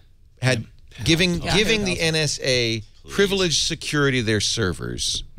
Direct access. Direct access. It's a key phrase in this entire affair. And frankly, I think we don't really know what that means. I think that there's two ways to interpret it, and in fact, it's a litmus test on where your politics lie, how you interpret this. So, Larry Page of Google's first blog response was a blog post that said, "What the ... we do not allow government access to our servers. We respond to government requests for information. Right. We vet them with our lawyers. We fight as many as we can, and when we cannot fight it, we give it to them, and we do so on," did he say this? On a special server that we've arranged with them. No, he didn't say part. that. He didn't say that. Mark Zuckerberg, Facebook, same thing. We don't do this. Very much the same thing. And before we even start talking about this, everybody needs to understand that the laws that allow this say that nobody, it's like Fight Club. You're not supposed to talk. First rule, you don't talk about it. Nobody's allowed by law to talk about it. So most of the stuff that we've heard is probably colored by the fact that everybody's trying not to break the law. A lot of these requests for information come from national security letters, most of which, 97% of which, as written, prevent the recipient from saying anything at all. Well, but so the really important thing that we don't know about this whole story is that the original story published in The Guardian by Glenn Greenwald and The Washington Post, there were simultaneous stories, basically alleged, and I believe the last line of the Post story, I don't remember if it was Greenwald's story or the Post story, the last line was, they can watch you live type your search queries, right? That's the level of access they have. They have direct access to these servers, whatever's on them, all of your information that's there, they can see it. Now that story has been getting softer and softer and softer until now we're talking about national security letters. We're talking about, they have specific requests for information. The metadata stuff is like, it's out there. There was also another story, which I think has been conflated somewhat, where there was a lawsuit filed against Verizon, and they were ordered to turn over some metadata, which is not part of this FISA stuff. So there's a lot going on, but the core allegation is the government has direct, and this is the key piece, direct access to the servers of these enormous cloud computing companies, and they can monitor them in real time. So the way to think about this from a technology point of view, as opposed to a political one, is that big data has come to the security world. They're using big data to do security, and what that means is they're hoovering up, as they say in the UK, all the data, all the metadata, whatever it is that they're getting, and they're processing it the way Google processes data in massive, huge scale, and they're slicing and dicing it, and they're filtering it and figuring out what's going on. So it's a really, really interesting glimpse into where everything is going. Everything is going toward big data, and this happens to be a security. Right. And the question, and I think the problem is, that's great. You want the law enforcement community to be making use of the tools, right? You want them to catch the bad guys. The question is, what data are they using to catch the bad guys? How much of our data are they using? And what are the constraints upon their acquisition and retention of that data? And we don't have any of those answers, like not a single one. And right now where the story is, and this is why I said I don't know if the rest of the slides are coming out, right now the story has landed at The Guardian and The Washington Post made these incredible accusations. The industry has denied them. The government has said, your senators and your lawmakers, they all know about it, both parties, all the intelligence committees, they keep approving it. This is just the same as ever. And there's no evidence on either side to prove which allegation is true.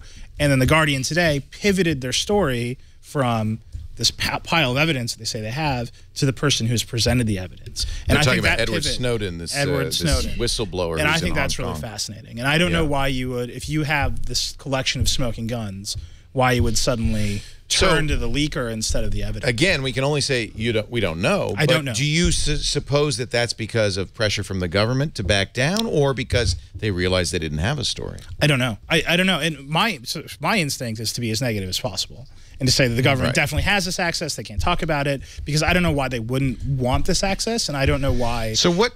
In the culture of secrecy that we have, especially around terrorism, why they wouldn't make use of every legal and political angle to get the access. They would do it. So Claire Kane Miller, writing in the New York Times, said, in at least 2 cases, Google and Facebook, one of the plans discussed was to build separate secure portals, like a digital version of the secure physical rooms that have long existed for classified information, in some instances on company servers, so it would be a Google server, for instance.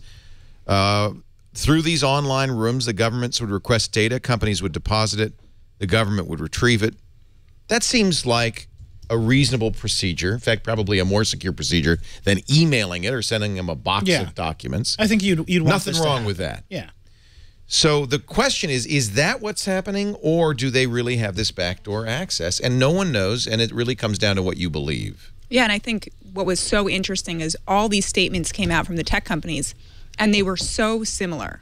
So similar. I mean, I sat down, I highlighted them, and it was like interesting. It was like so somebody similar. wrote it for them. Well, or that they coordinated it, or that they were very careful with the language. I think if you're a Silicon Valley general counsel, I think you probably know all the other Silicon Valley general counsels. Right. What are we going to say, guys? Yeah, and I think you just have that phone call. And Larry Page did it. I don't think there's anything ominous. It was not from Larry Page. It was from Larry Page and Google's top Senior lawyer. counsel. And so that tells me that Larry Page is worried about actually breaking the law. He's worried about covering his behind. Why else would you co-write a message about your company not doing something with coming from a lawyer the lawyer whispering in your ear? Well, but it was from both of them. I mean, Larry Page was probably like, we should just move everybody to the island. Okay, well, let's start with what law are we talking about that they're breaking? They take all the email that by the starting with the Fourth Amendment. What the right, the Fourth Amendment says the government cannot search and seizure. That's the government. These are private companies. They can do whatever they want. They can do whatever they want, and that's what they're doing. So, why wasn't anybody complaining, for example, when they came out with, all your email that's 180 days old, it's good to go. Which you remember when that happened? You talked about on the show, and or the one that really gets me. That was a federal law. It was leading to this, and the other one, which really cracks me up, is, we're going to give AT&T, Verizon, and everybody else immunity from all past crimes, which means the wiretapping laws. Right. Nobody bitched then. But now, because of this, everyone's complaining. Remember in 2006, the NSA whistleblower said, I was in the closet. There's a special room at AT&T headquarters in San Francisco. What was his name? Binny. And this is all this AT&T stuff. And he said this was going on then. Now, the president said, we're not listening to phone calls. We're not reading emails. And they're not. We are watching the movement. We're looking at phone numbers. Trends. We're watching trends. Yeah. There is a lot of information What law there, is right? being broken by Google? You said there was a law being broken. The risk of breaking the law by even talking about it. There's one law. They've already fought the national security letters. In fact, Google's the only one to stand up to these things. Microsoft, if you listen to their commentary, they said, we're not volunteering anything, which means they got a national security letter, and so they're forced to give this information over. By the way, nobody's forced. No law being broken Nobody's here. forced to put up a private room for the NSA, but there's not against no the reason law. not to do it. It's Twitter it's has a big difference between giving them the fire hose. Right. Twitter won't do it. They said, we're not going to help. But it's not clear that Twitter's been asked. Yeah, but There's not enough Twitter information on sells the fire hose. That's what they're holding out for. So Twitter, seriously, you can buy the fire hose from them. Well, not a that's direct message. public tweets, right? I mean, Twitter gets routinely asked for data.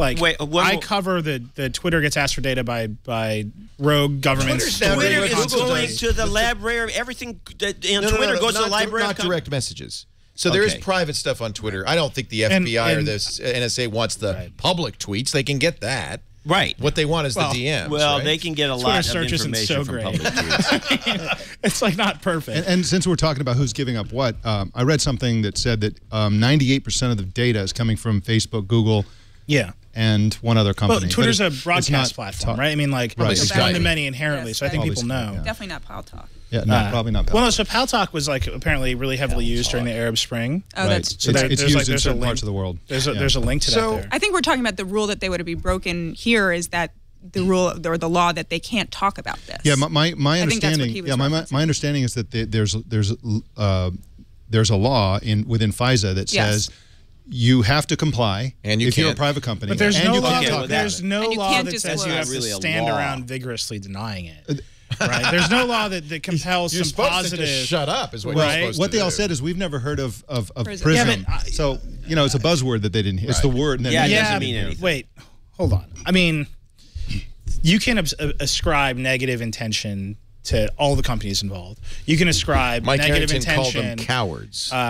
You can call them cowards. You can ascribe negative intention to the government, but the step you take where you say now everyone is coordinating this legalistic language to dance around the truth, that is the leap to conspiracy theory. Okay, so here's the part that you can agree with that where there's wrongdoing. The EFF wrote a really compelling piece on this. They apparently in 2011, the FISA court apparently found that the whole thing was part of this enforcement of FISA was unconstitutional. So EFF filed a Freedom of Information Act thing to get the details on that, and they were blocked by the Obama administration, who said no, only the FISA court can release that, and then the court said only Obama can release that. So you have. I think we can all agree that there's not enough transparency about what's going on. No, I totally agree with that. But what I don't agree with, and I think this is where we're reading these statements and these denials and parsing every word as though there's some hidden meaning there. I think that misses the point, because the point is that we need transparency for the government. I think that the companies involved are telling us everything that they can. And if they're not allowed to disclose their participation in some programs, I think they're avoiding saying that.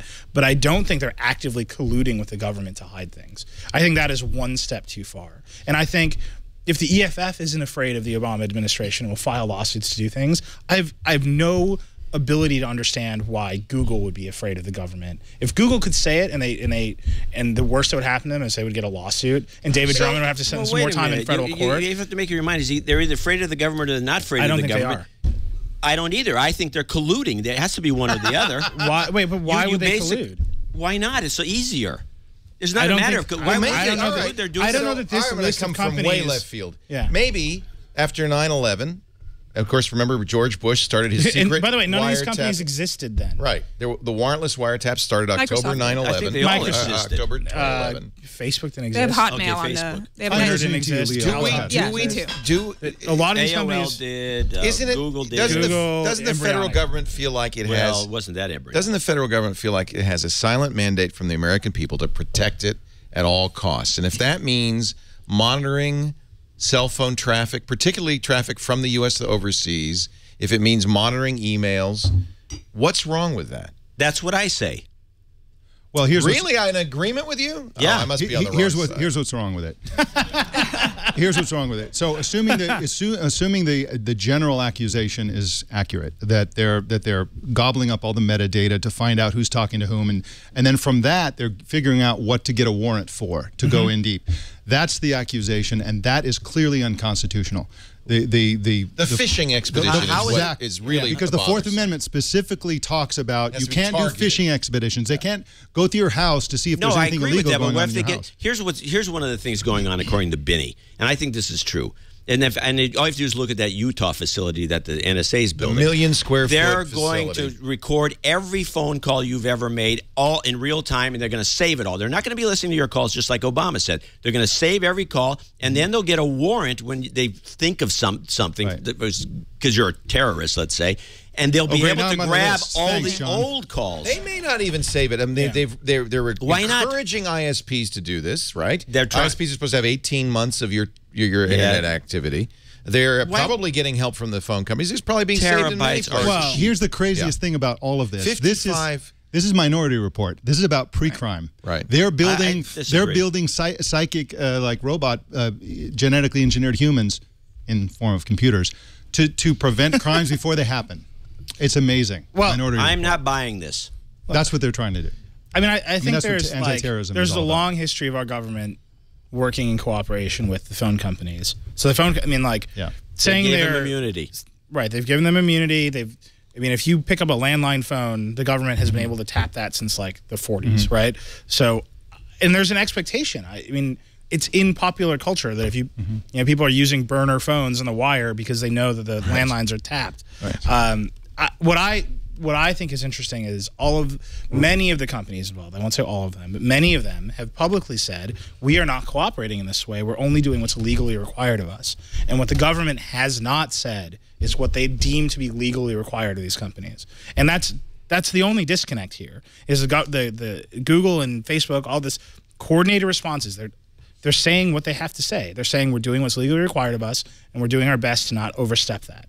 Now, the question is, and the accusation is, they're doing more and they're not telling you about it. And the government is demanding more than you think is reasonable. And nobody knows if that's true or not. Was that an error to say that that the government can watch in real time your transactions? Maybe they can. I mean, you got to think somebody at Google can.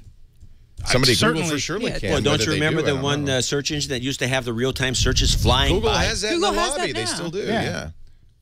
The government can do that for sure, but it's the Chinese government. According to IBM, every day we create 2.5 quintillion bytes of data. Yeah. Did you just Google? It's a lot of storage. No, it's a rare peek behind the scenes of Twitter. I had seen this number before, and I was trying to find it. 90% of the data in the world today has been created in the last 2 years alone. So you better have a big-ass hard drive. Yeah. Million square feet of servers? 2.5 quintillion bytes. I think it's that's awesome. I mean, Google has the entire internet stored. The State Department had the internet in a box, which was most of the internet stored in a suitcase. 12 terabytes of tweets a day. 12 Well, let's leave those out. So much valuable information in those tweets, too. I had a really good sandwich this morning. Yeah. Well, in regards to the metadata, I want to tell an anecdote, Huh. which I've told before, and I'll tell it again. In the 90s, this was going on. I was in London at a PC Magazine UK event where we were being shown certain kinds of new technologies that were being developed by Interpol. And Interpol showed, this is a network analysis, they showed, here's what we can do. We can take all these phone calls, the metadata, who called who, how long it lasted, and the rest of it, and then he showed us this crazy network map. He says, we can spot a crime boss using this data because we can see who's, just based on the way they call each other and how long the calls last. Apparently, it's only 5 points of data needed to actually identify somebody. So, by the way, that wouldn't surprise this kind of metadata. And we had a piece. One of our writers, Josh Kopstein, wrote a great piece. Is metadata is dangerous, right? And it's by the way, that's viewed by the government as something that does not require a warrant. In any Right. way. Their portal. Every cell company has a portal for law enforcement of any kind for $1.50 to find out where you are, where you were But the phone companies, if you want to talk about companies who collude with the government, I mean, well, AT&T was granted a monopoly on building infrastructure in this company and granted exchange immunity for as long as they continue to So I mean, but remember Echelon? Remember we talked for a long time. And that building's still in San Francisco. Echelon was never admitted to by the United States, but was admitted to by the British government as a joint program of Australia, Canada, New Zealand, the UK, and the US to basically scan all electronic signal, which means email, phones, everything, for keywords. Yeah. You say hummus and bomb in the same sentence. Boom. Boom.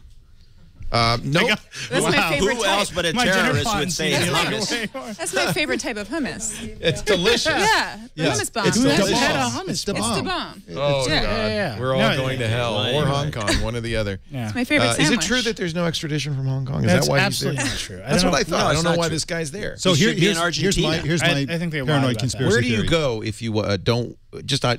Okay, Leo. Dude, I was a copyright attorney. You think I know the answer to that question? You could look it up. I think Paraguay. I think Argentina. I think maybe Uruguay. I'm figuring But here's because an that's why amazing- McAfee's there.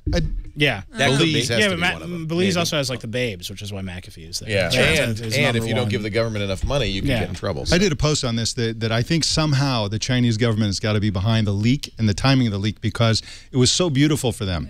Obama was just scheduled to go take the premier of China, the president of China, out on the carpet for their hacking. Spank him. You can be the backup guy for no agenda. But it's The just timing is perfect. It's either I mean this stuff has been going on for years, and the story breaks 3 days before Obama's about to lecture him about hacking. He had to respond to it while he's talking to the Chinese premier. They both of them got together and said, you know what, let's talk about the climate in Palo Alto.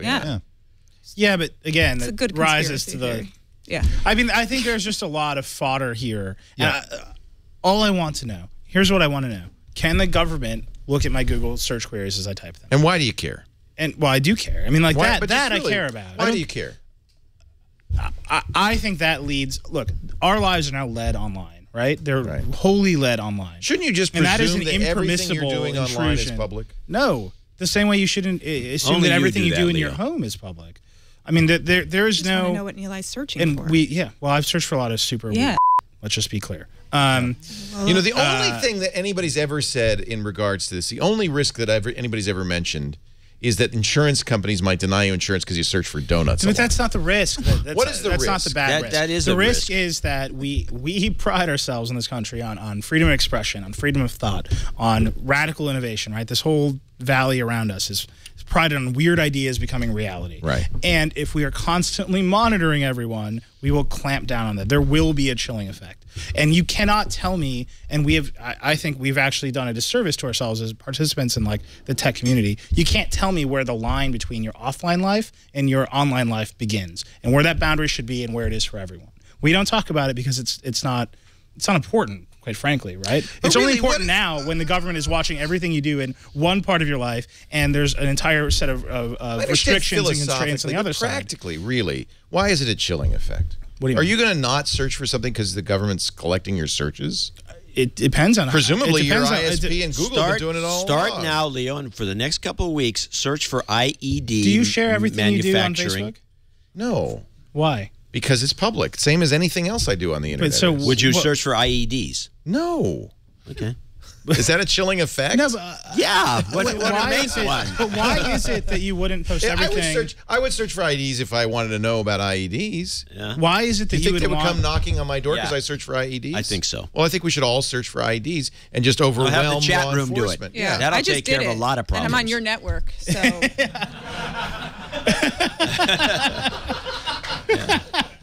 Well, let's all do it then. Might as well. Yeah. Wait, but I don't understand. Why do you feel less comfortable posting but things is there any to your in public for you on Facebook is a network of your fans and people who are invested in your welfare? Do you have evidence that the government is now going out and prosecuting I don't have people evidence of anything because of their searches? That's actually my big problem here. Is I don't have evidence of anything. Well, because I don't think any exists. I have 4 slides out of a PowerPoint deck. No, I understand, but there's no example right now of somebody, the government knocking on your door because of your Google searches. I think there are many examples through history of overzealous police actions being taken because of, I agree, but we don't. But are you saying no? In the United States of America, we have a high rate of false accusations. We have a high rate of like people being killed, like executed for crimes they didn't commit, like higher than we should. Right. Why would we allow the government to start monitoring everything? Like, unless you can prove to me that law enforcement in this country is perfect, which maybe you can. How do you? I hope no, you I can't. So how do you balance? But why would I give them the benefit of the doubt? How do you balance then the need for security, which I guess after 9/11 we'd agree we need something. I think we just. I mean, it's the same as look. The Fourth Amendment and Fifth Amendment conversation in this country is not like a new conversation. Right. It's a long standing. What's new about it is it's happening online now. Right. And the technology community has long said, don't regulate the internet. Stay the hell away from it. Right? So laws like CISPA, you and I got into a big argument at SOPA once upon a time. Right. We shout down these laws instead of saying what they should be and how they should work. And that was your position, was that instead of trying to say no SOPA, we should come up with a good law. Yeah, we should come up with something that works, that balances our interests correctly. Right. Because that's not happening, we employ spies. As taxpayers in the United States of America, we employ thousands upon thousands of spies. Right. They are meant to do spying. Well, and they're going to figure it out. And that's whether or not we give them the tools or not. What we need to do is give them the tools and set the limits transparently, which we're not doing. You guys are funny. Yeah, they try. We're hilarious. Funny how? We're hilarious. Do I amuse you? Funny looking. Funny looking. Yeah. Well, there you go. No, it's funny. Yeah. You should do the show live sometime. Don't be on the Skype. Well, are you in New York, Lauren? I'm in New York. Yeah. They must drag you out here once in a while. Yeah, I'm about once a month. I'm moving to the West Coast. Bring her on the show when she's in You're town. moving to the West Coast? Yeah. San Francisco? Yeah, the Bay Area, I think. Consider Petaluma. Consider the East Bay. You know, just in time for Otherwise, you butter go and egg. broke. Butter and egg day. Now, there's a little issue with butter and egg day. Why is that? Because it's butter and eggs day, but they have the founding fathers, the city fathers, have decided to rename it to butter and egg days. This is this. Oh, this, so they just you moved were the talking S? about Petaluma. Yeah. So now it's a We singular talked about egg. this idiotic One thing egg before. on many 2 days. days. Exactly. Yeah. There we go. It's very annoying. And Share all the egg, ladies and gentlemen What's of the Petaluma. origin of it? Why is there a butter and egg So day? Petaluma, which is a small town about 55,000 an Used to hour be one north the of San Francisco. Giant metropolises in the 1850s. Actually, it was a very bustling city. True. It's a fact. Because we were about the northernmost point of the San Francisco Bay. So lumber, gold, food, and stuff was brought to this point and then and shipped down to San Francisco and points south. But the real reason for Butter and Eggs Day, because we're kind of in an agricultural area, is that in the 1900s, in Russia, Jewish people were being killed in pogroms by the Tsar. This is prior to communist Russia.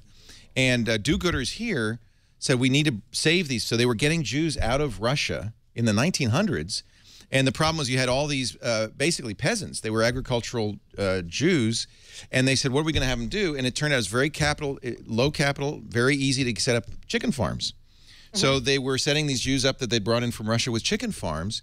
And so this was a huge chicken area. And they're still beautiful old Is this wood chicken documented coops. anywhere? Oh, yeah, yeah. Because I know this used to be known for chickens. Yeah, that's why. Yeah. And we were the awesome number history lesson, Leo. Yeah, well, it's fascinating, and there's still a lot of descendants from that. And well, we had a farm for a while with a chicken coop, with 2 chicken coops. We were the original 1900 chicken coops. Big giant chicken coops? No, they're huge. They're beautiful. You should have put some chickens in it. I refinished the floor. We fixed it up. It was a beautiful place. I was thinking that I was going to move in to the chicken coop. Is that what you're saying? Yeah. Okay. We have chickens. I am already, Leo. You have chickens? Well, there is a in rule. Washington. It's still on the ordinances. That's not right. Yeah, ordinances, not ordinance. Ordinance. Yes. Of the city of Petaluma, that you cannot no C's and C's, no covenants, and any housing project anywhere in Petaluma can prevent you from having a chicken. Yeah.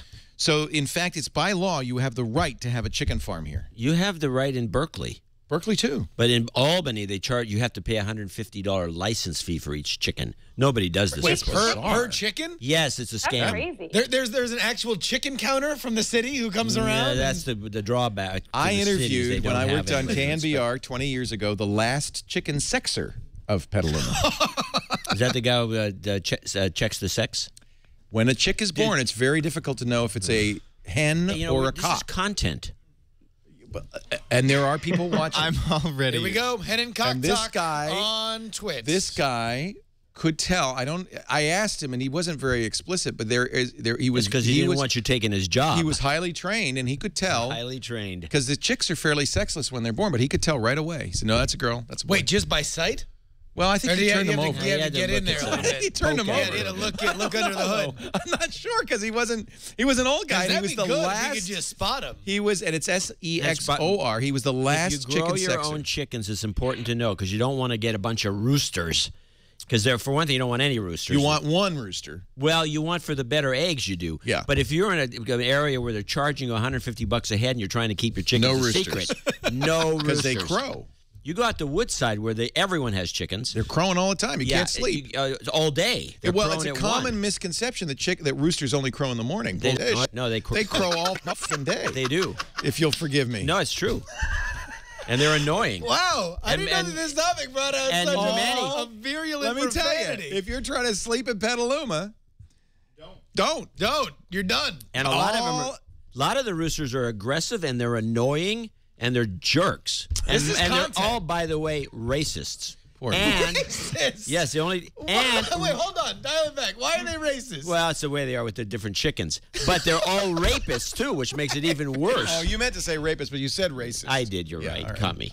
Racist is interesting, though. Well, no, but are you a Rhode Island Red? Oh, my God. If Adam is listening, he knows why. Those Rhode Island Reds are lazy. We don't for serve nothing. your Anyway, kind here. Layabouts. They make the lives of the poor hens miserable. With all the raping. Yes. Constant. That's their job. They're not raping, they're fertilizing. Can we talk that's about what they're doing, Google but now? a lot of the hens don't You try like to it. tell that to the cops.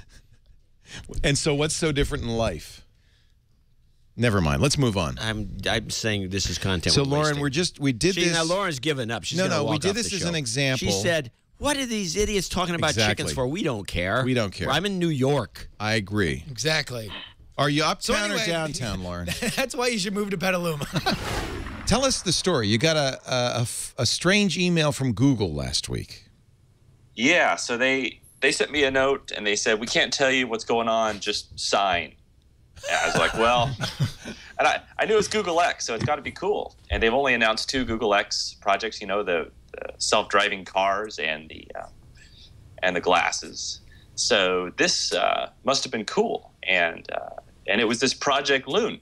And it was this audacious, ambitious idea to surround the world with internet balloons. And they wanted me to come along and take some photos and just kind of see what was going on. It happened to be here in my backyard. That's totally coincidental. So I jumped in a car with my family and drove a few hours north from Queenstown up here to the Christchurch area and joined the team and started taking photos. It was a blast. So you actually got to document this, and I know there's already one video on stuckincustoms.com. We're not looking at that right now. This is a Google video. But you shot one video, and you have another one coming in a couple of days that is in a lot of technical detail, talking about what's going on here. But as soon as that video gets approved, it'll be at stuckincustoms.com. But they were smart to ask you, because here you are documenting. This is the secret Google warehouse. So are these, first of all, they're in the stratosphere. Yeah, so they're twice as high as commercial airlines, and there's basically nothing up there.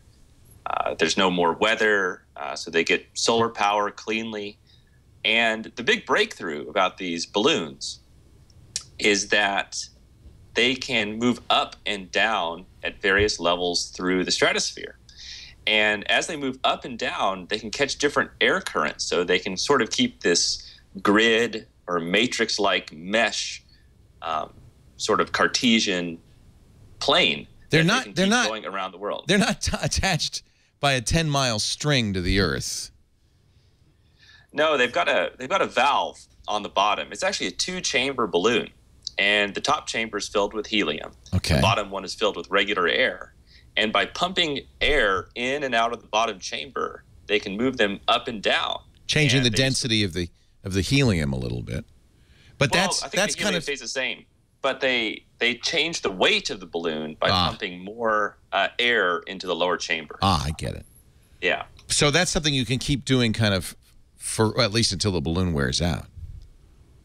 Yeah, so that's the big goal, is to not fill up the balloon too much so that it pops or that it gets these holes in it.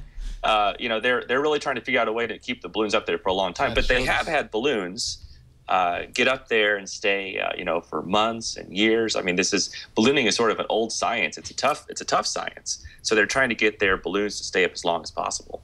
Can you show this on my screen, Chad? This is the balloon going up, so you get a sense of it. They're doing this on over New Zealand as an experiment. How many balloons did they launch over New Zealand? Dozens and dozens. I don't know the exact number. They've got this company called Raven Aerostar that they partnered with. And Raven Aerostar, they're the guys that build all these huge weather balloons for NASA. They do all kinds of crazy stuff. So these guys they're super hardcore. They know what they're doing. And how do they get the internet access to the balloon? Well, so they have these big ground stations that are in cities or in places where they definitely have a good solid wired internet connection into the backbone.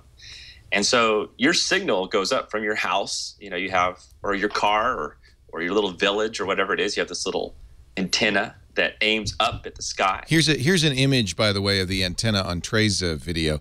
It's kind of cute. It looks like a little balloon, a little red balloon. Yeah, and actually you can see if you look over there to the right, you can see a little white dot. That's one of the Loon balloons that is flying overhead. It's up here, huh? Yeah. Wow. Yeah, it's quite tiny up in the sky. Yeah, you can see it. So these are visible on a clear day. You can't kind of see the balloon. That one is kind of still on its way up to the stratosphere, so they are really tough to see with the naked eye. They're pretty tiny. Yeah, I mean, they're 10 miles away.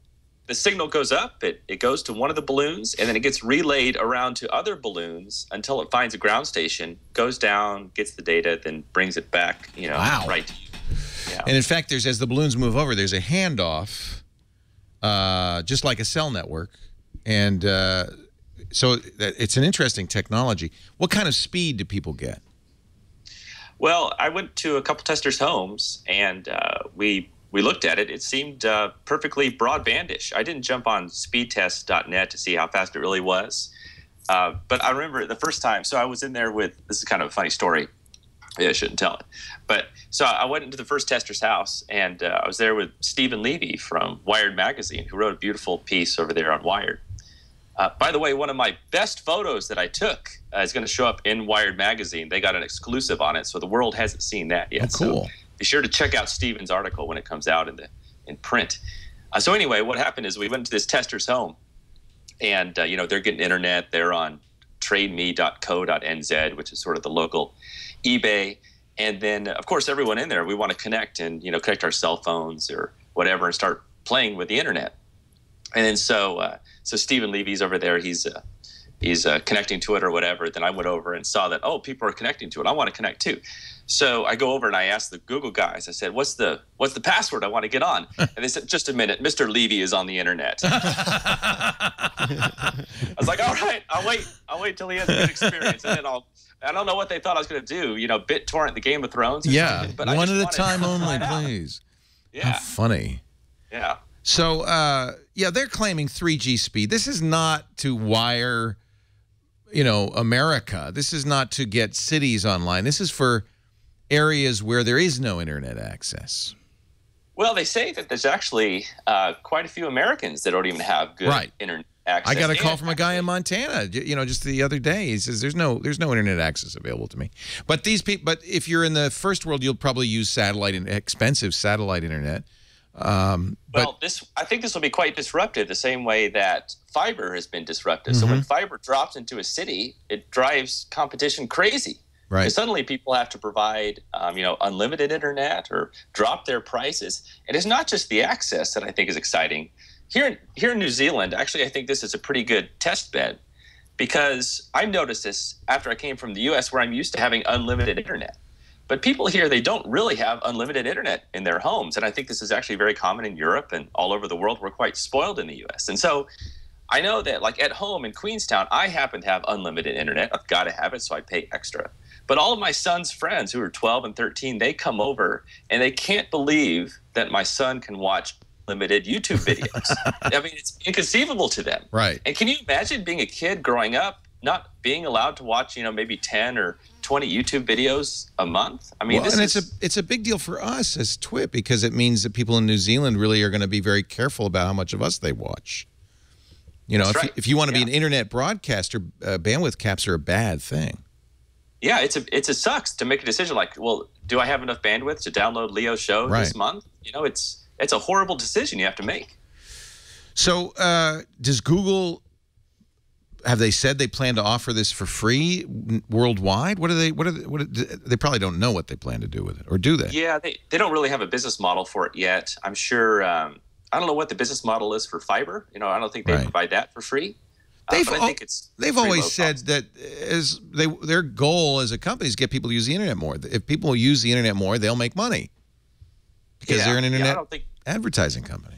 Yeah, they just want to get more people on the net. Right. And I don't think they want to be a giant ISP and make money from like monthly charges. Right. They just want to get people internet, and then they do AdWords and this sort of thing. That's how they make money. Yeah. It seems like they have a business model. I mean, I don't know if it's enough to pay for the infrastructure. Who knows how much these balloons cost? But the model is pretty straightforward. The more people that use the internet, the more the world is connected. It's good for the world, but it's also good for Google.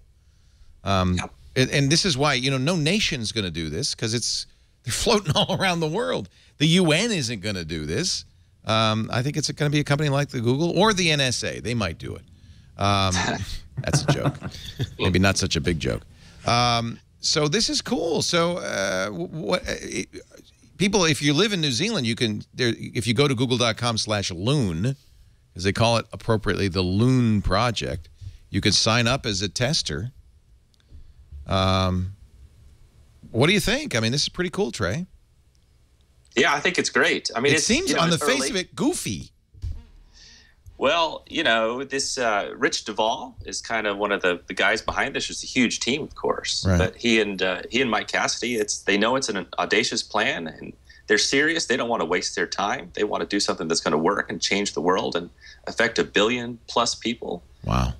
These are all makers. They're all like kind of Burning Man kind of guys. They love building stuff, and they, they're having a ball. They're doing some serious science, and they're really iterating in a Google way. So they're, I think they've got the right approach and the right attitude, and I mean everyone's super excited about it, especially New Zealand. Sometimes we feel like the end of the world down here, so it's exciting to get stuff to launch here. I thought that was why you moved there. You want to be at the end of the world. So the idea, and we'll see what happens, but the idea is there's 5 billion people on the planet who are not connected to the internet right now. The vast majority. The idea is to connect as many of them as possible with hundreds, perhaps thousands of balloons floating at 60,000 feet above sea level, getting their internet access from base stations in big cities and passing along.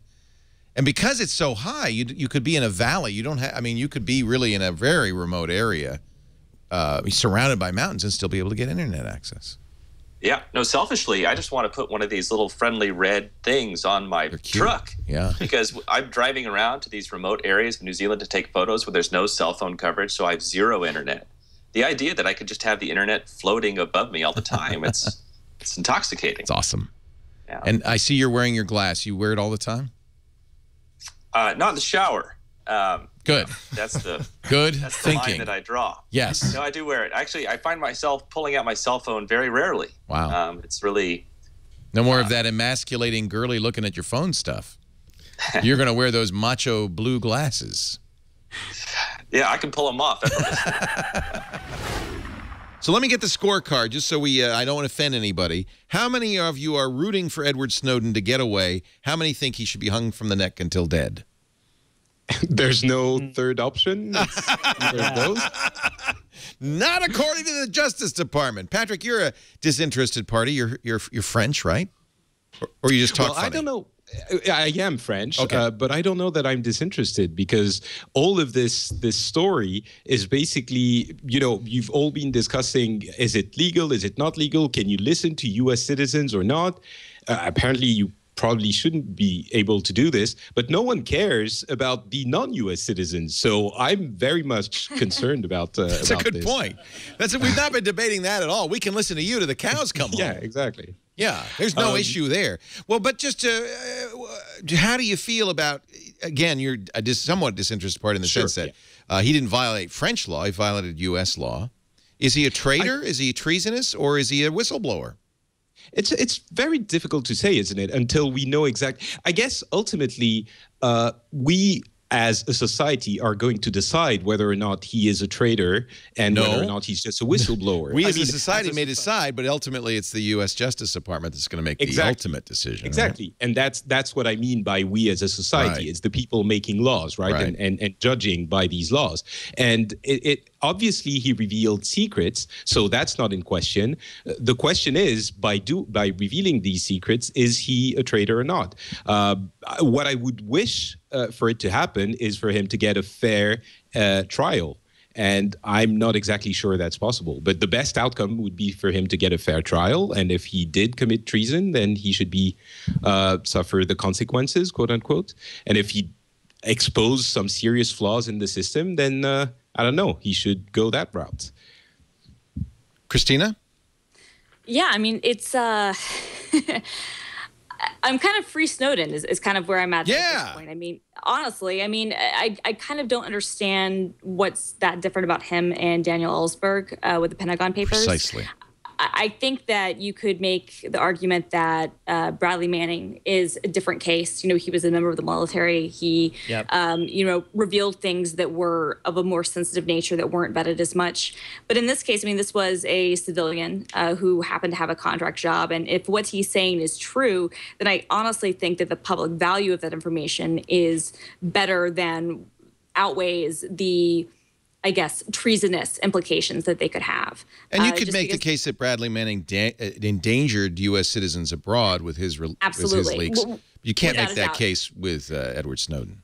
No, I mean, I think in this case, all it's really doing is the question is, does it endanger kind of the PR for the NSA and for maybe the FBI, and that really is of little concern to me. What I'm not sure about, though, I mean, I guess, is how much is is he saying that is correct, and how much is maybe being inflated for his own gains, and that's not really clear yet. But I think that if it is what it seems to be, I mean, honestly, yeah, I'm free Snowden. I mean, I feel like this is why we have whistleblower laws. But to the same point, to Patrick's point, I don't think it's going to be possible for him to get a fair trial.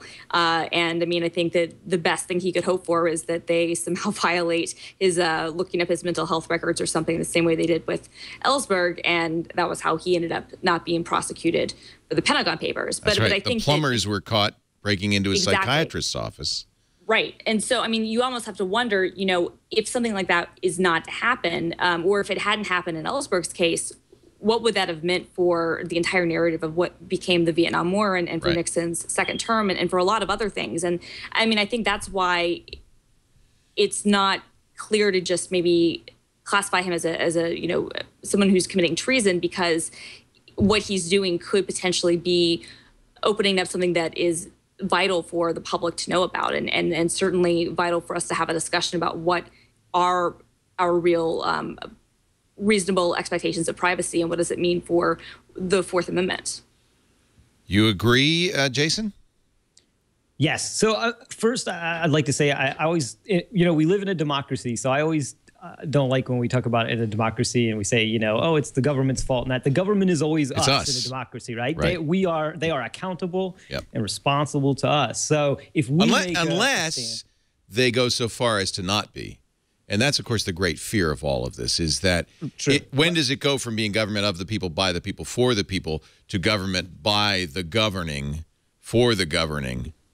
And that's the real fear. That's actually one of the great concerns here. And I was saying I would like for him to get a fair trial, but at the same time, I'm not even sure it's possible, because even we've seen, at least we suspect, that the NSA has been lying to the different bodies that it's supposed to be answering to, or at least who are supposed to be overseeing their activities. So when it reaches that level of uncertainty, it becomes very murky. Even what you're talking about, Jason, which is we are the government. Are we really in that case deciding what happens? When we don't even know what happens. Right. So that's where, but we do know now, and that's why I think Snowden ultimately has done something heroic, right? He found the government doing something that it should not have been doing, and he exposed it. I mean, obviously, there's still a lot. Like everyone else, I'd like to read more about the details of what really happened and what else might have been leaked or whatever. It does not appear as if he leaked anything that would cause danger to anyone, any U.S. citizens or military or intelligence. But he did catch the U.S. government doing something that they should not have done, and that's why ultimately I think he deserves our support and to stand up for somebody that you know, has leaked something that we would all like to know about, so that we can hold the government accountable for doing something that is sort of extra legal. And of course, General James Clapper, who blatantly lied to Congress when asked if the NSA collected this data, he's going to go scot-free. No contempt of Congress there. You know, I think we owe a debt of gratitude to Edward Snowden. I don't know if he would get a fair trial in the U.S. I feel like at this point we're all just going, run, Snowden, run. And I don't know if there's anywhere you can run to in this world anymore. So I feel bad for him. The Clapper thing, though, he was actually, as you're saying, he did blatantly lie. How come he's not suffering any kind of consequence? He lied to the Senate, right? Yep. And that's representatives of the people. He actually lied to the American people, where he should actually, according to the law, have told the truth. And that's frankly why I think there's a legitimate argument that Snowden is a whistleblower, that he is in fact telling us something we wouldn't have known otherwise, because our own government and the director of national intelligence is lying. So the only way to find this out is for somebody like Snowden to step forward. You know, it's a tech show, and I understand people feel like this is politics, but there is a very strong angle of technology to this, because the real question is, are electronic communications in some way less privileged than snail mail?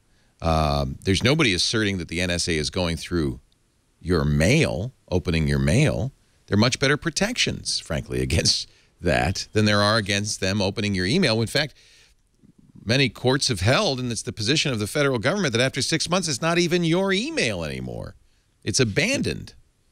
It's absolutely the stuff we should be talking about on a tech show, right? I think the so. environment that we have created as part of a society and as technologists and people working and covering this industry have created a new set of possibilities, a new set of rules. And as a result, we have to deal with a new set of values in order to live in the society that we're shaping. So we should be talking about this, and I expect we are going to be talking even more about it over the next decade as sort of data and all of this stuff becomes more and more available and accessible, and things like this are going to happen likely again and again. Tragedy of another kind for photographers in Chicago. And I'm really curious what you guys are going to say about this. I've been getting a lot of email and tweets about it. The Chicago Sun-Times has fired their staff reporters and 28 photographers. They fired them on Friday. And this is where it gets weird. Apparently, the reporters for the writing reporters, the written reporters for the newspaper are going to be trained in iPhoneography. They're apparently expected to pick up the slack and take pictures with their cameras. It's a sign of the times. Well, that's what, this is what intrigued me about this, that so many people were up in arms about this. And of course, when people get fired, it's terrible. But this is a measure of the fact that newspapers are just dying. Well, I don't hear that when 28 reporters get fired. It's interesting because there's a parallel in television news, especially local news, where a lot of camera guys, a lot of studio guys got axed as soon as they started automating the studios with robot. If you've never seen robot cameras, where you can remote they're scary because they are fast and they're heavy. Oh, yeah. And if you get in the way, you can get clobbered. And one of the things, if especially if you're in the business and you're applying for a job, you'll notice that a lot of the listings say they want a predator, which is essentially a producer that can edit as well as write and do all the other stuff that used to be covered by two other individuals. So in a way, it's just a cost-saving measure. Whether or not you'll get the same level of quality, not from an iPhone, I can pretty much guarantee you. But I agree with you. I thought this was very interesting because when reporters are laid off, 100 reporters are laid off when Rupert Murdoch's Daily went under. Nobody goes, oh my God, this is horrible. Look what's happening to newspapers. Reporters do, but I don't think actual normal people do. But the internet community got very up in arms about the photographers getting fired. I saw Trey Ratcliffe and others writing about this, very upset. Well, you want both. You want both pros using great equipment, but if you are a journalist today, you should be taking photos as well. You should be shooting video. You should be doing all kinds of stuff. You can't just be a word person.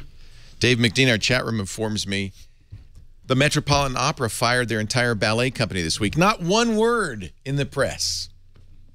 But I think it's because we identify with photographers. Photographers are kind of the new heroes of the geek, of new media, right? Are they? And so these 28 guys, by the way, of all the people who could possibly be fired at a newspaper, the photographers are the most likely to find work immediately, right? Oh, yeah. You would switch topics. You wouldn't be shooting a news story. You'd shoot a wedding or a birthday party. But there's got to be work for you. Well, not a lot of work for a compositor.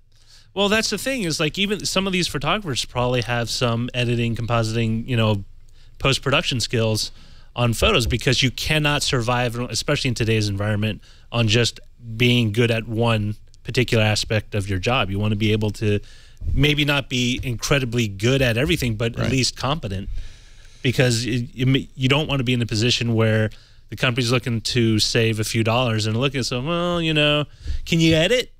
I mean, you're a great anchor person, but can you edit too? Because it save us a lot of money, and or that it will hire the new guy who comes at half the rate. Chris Marquardt. Yeah, go ahead. This is the business that we're in, right? I mean, this is what TWiT does. This is what new media does.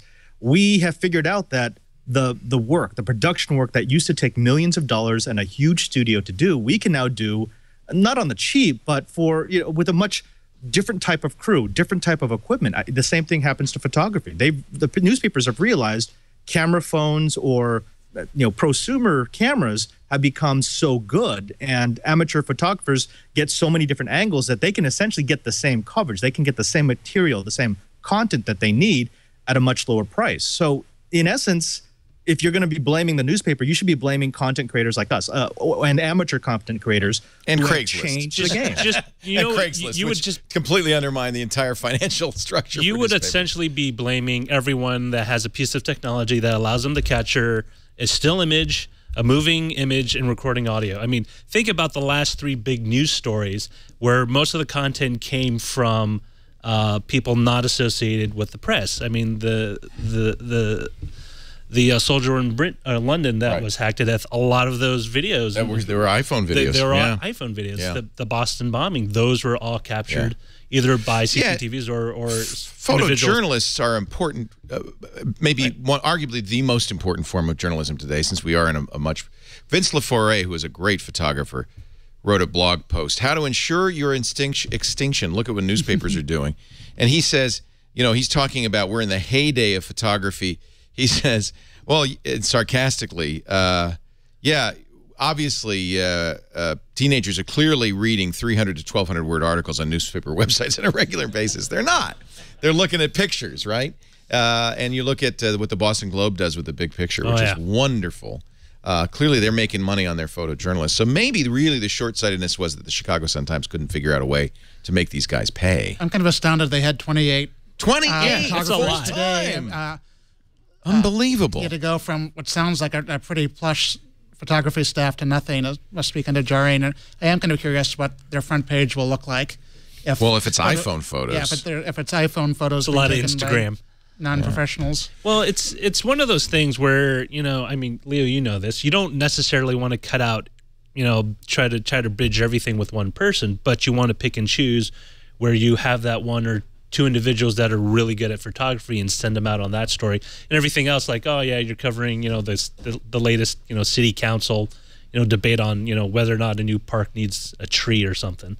You can send someone with an iPhone and cover that. But if it's something that is going to make the front page or something that's incredibly timely, you want to send out the best person for that job. Vince is arguing they should have fired more reporters and kept the photographers. He might have a point there. The photographers in this day and age might be more important. But I think Leo, go ahead. Can I ask a question? And that is there still the room for the pure photographer? I mean, is it now? No, you have to be a media creator. You have to be a content creator. You can't just do photography.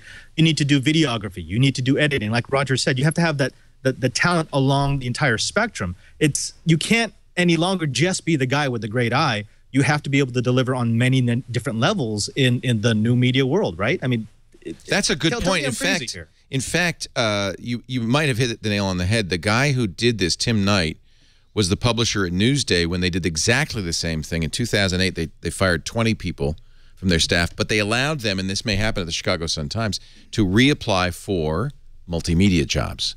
So they allowed them to say, okay, we're not, still photos are, look at all the attention the New York Times got for that the avalanche piece that they did. It was a multimedia piece. It wasn't just stills, it was video, it was moving. Clearly, newspapers are maybe looking more to the web and more to being multimedia producers. So maybe that's what's going on. So I don't think anybody in their right mind would say we are in a less visual age. What is Time? Does Time Magazine have staff? We have both. A lot of freelancers. A lot of it's done by freelance. We have astounding photography done by people who've done it for decades and have won all kinds of awards. But when I went to the D conference last week, I was taking photos and putting them up too. So they're not mutually exclusive. You want to have the best possible photographers doing work with the best possible equipment, and people just sort of telling the story with whatever they have at hand at the moment. Good news, Andy Iannacco still at the Chicago Sun-Times, and a master of iPhoneography, I might add. You're watching our Best Of episode. Kevin Rose is coming out in just a bit. Not coming out. That's different. He's coming up in just a minute. Kevin Rose versus Raccoon. Who will win in this grudge match? Yes, it's URC. Get it? Universal Raccoon Championships. But first, terrible joke. First, a word from Audible.com. Boy, if you had to say who was the sponsor that most typified TWiT all year and for the last 4 or 5 years, it has to be Audible.com. Everyone who works on TWiT loves Audible. We're all Audible fans because, well, frankly, if you've got a commute, if you spend any time at the gym, if there are times when you would like to be reading a book but you can't because you can't hold one, Audible is a lifesaver. I first discovered Audible at the turn of the century. Yeah, literally 13 years ago when I was commuting from Tech TV. Long commute. Would have made me nuts if I hadn't been able to listen to great audiobooks. Now, 500 books later, I've got an amazing library of books. By the way, I can see all of those books on my iPad app, my iPhone app, the Android app, the Windows Phone, the Windows 8 app. I can browse through my previous reads. To be honest, some of the books I've purchased from Audible.com over the years, I haven't ever gotten around to reading, but they're still there. They're still in my library. I can read them anytime. It's really nice to have a bookshelf of great audiobooks. And when I say great, I mean great. Audible is the best readers, the best books. All the major bestsellers come out at Audible.com right day and date. Before I go see a movie like The Hobbit, I like to listen to a book. I like to hear it first, and Audible's great for doing that. It makes a movie in your mind. That's what I love about Audible. Now, here we've got a special deal for you. If you visit audible.com/twit2, you can get 2 books free. All right? You're going to be signing up for the Platinum account. That's the account I use. 2 books a month, but your first month is free. Your first 2 book credits are free. You can cancel anytime in that first 30 days. You'll owe nothing. Remember Andy Anako's pick last week or a week ago? He loved the Patrick Stewart reading The Christmas Carol. That could be one. You might want to listen to some history or a classic. The Great Gatsby on Audible is fantastic. I loved listening to this. Jake Gyllenhaal narrates it. Does such a good job. You can get that for free. Pick 2 books. That's the hard part. Then go to audible.com/twit2 and sign up today. I know you're going to love Audible. A great selection of wonderful books are waiting for you. Audible.com/twit2. And we really do thank Audible for all these years for making TWiT possible. One of our really most valued sponsors. We love them all. But Audible's been here since almost the beginning. Thank you, Audible. Audible.com/twit2. If you haven't joined, this is your chance. We continue on with our best of this week in tech. When I first started the company, TWiT, in 2005, I asked my 2 friends from Tech TV, Patrick Norton and Kevin Rose, to partner with me. Understandably, they perhaps were not sure that TWiT was going to be a going concern. Kevin had this thing called Dig. I guess he thought that was going somewhere. I don't know. Patrick Norton had just started doing Techzilla. He thought it was better to have a regular paycheck from Revision 3. I guess they did all right. But I've always had a soft spot in my heart for those guys and all the people I worked with at Tech TV. I remember when Kevin came in, this was episode 415, so this is about a couple of 3 months ago. And it was just perfect timing to get him on the show because the night before, he had come upon a raccoon attacking his dog Toaster. His video went viral. Let's take a look. Somebody we haven't seen in a long time, but who has gained some notoriety this week. Yeah. Mr. Kevin Rose. Hello, hello. Of Google Ventures. I don't know if I wanted to have this notoriety. Our timing couldn't have been better. We booked you before. Yeah, like 4 weeks ago or something like that. So don't think that we're capitalizing on the incident. And don't think that Leo put that raccoon there. It's part of a harassment policy. Planted that. So almost 1 million views now on the YouTube video that you posted just, yesterday? Yeah, yesterday. Yeah, it's going to pass up my Barney for sure. I would show this video, but I'm afraid of getting, when we show YouTube's videos, sometimes we get pulled down. So we thought we'd reenact it, right? Can we do we a have a reenactment? raccoon in the house. Anyone, please. Dog. There's a stairwell. Wait a minute. I'm just going to show you what Kevin did. I have to get up to do this. This is amazing. I had no idea this was happening. Is my dog at the bottom of the stairs? All right. Okay. So we're gonna reenact. So Leo has a live raccoon raccoon down there to take on Leo. That would be amazing. He's going down. I would love it if the raccoon came and did an interview with you, like all tense and. There is a Twitter account for the raccoon now, apparently. Right. Okay. Of course there is. Oh! It looks like There we go. Did you scream like a girl when you did I didn't it? scream like that. No. Okay. It's a Leo original there. There's no raccoon. He could just show. Ladies the and gentlemen, animal that's show business. This would make great radio.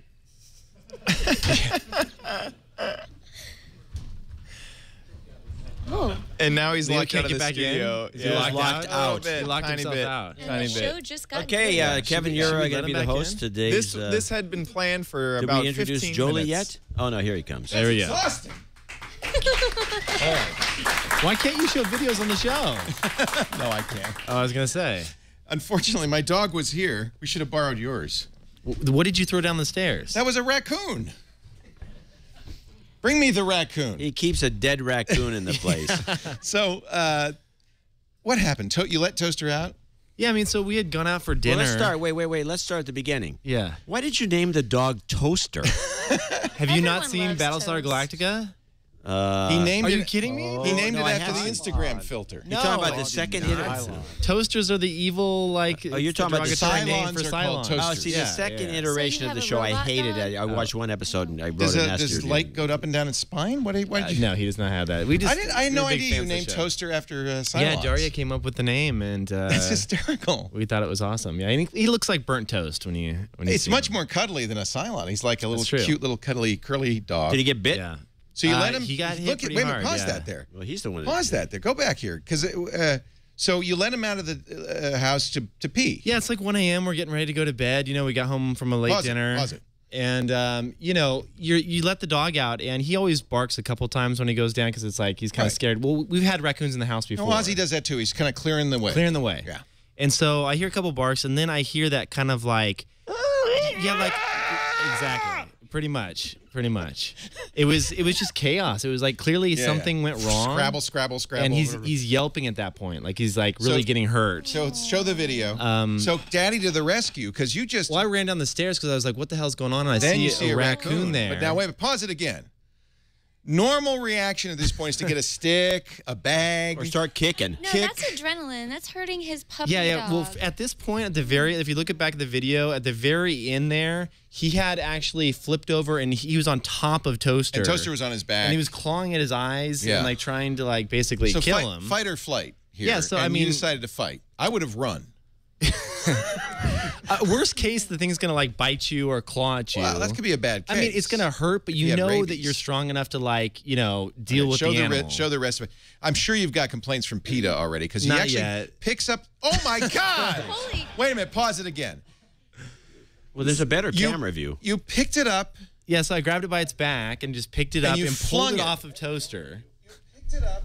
Yes, I grabbed it by its back. Are you watching the show? No, I'm trying to get. Are you not I'm entertained? trying to get into the by- chat room, but I can't figure out how to turn the volume down on this crazy tiny thing. laptop. It lags a little. We're gonna wait while John watches what just happened. Let's see here. There's a thing. There we It's go. almost like being on Skype, isn't it, John?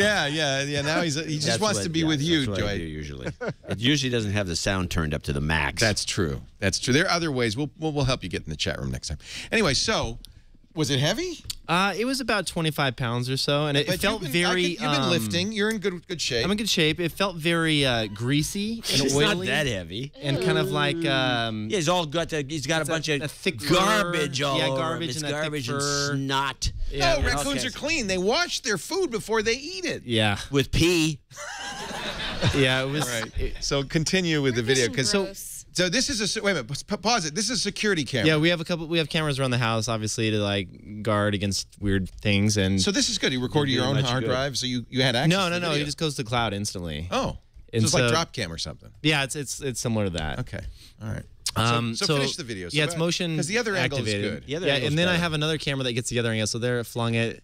Yeah, but and what I love is that you then go after it. Well, I mean, and we don't know how this movie ends because you cut it cut short. Yeah, but let's I'll just tell watch. you.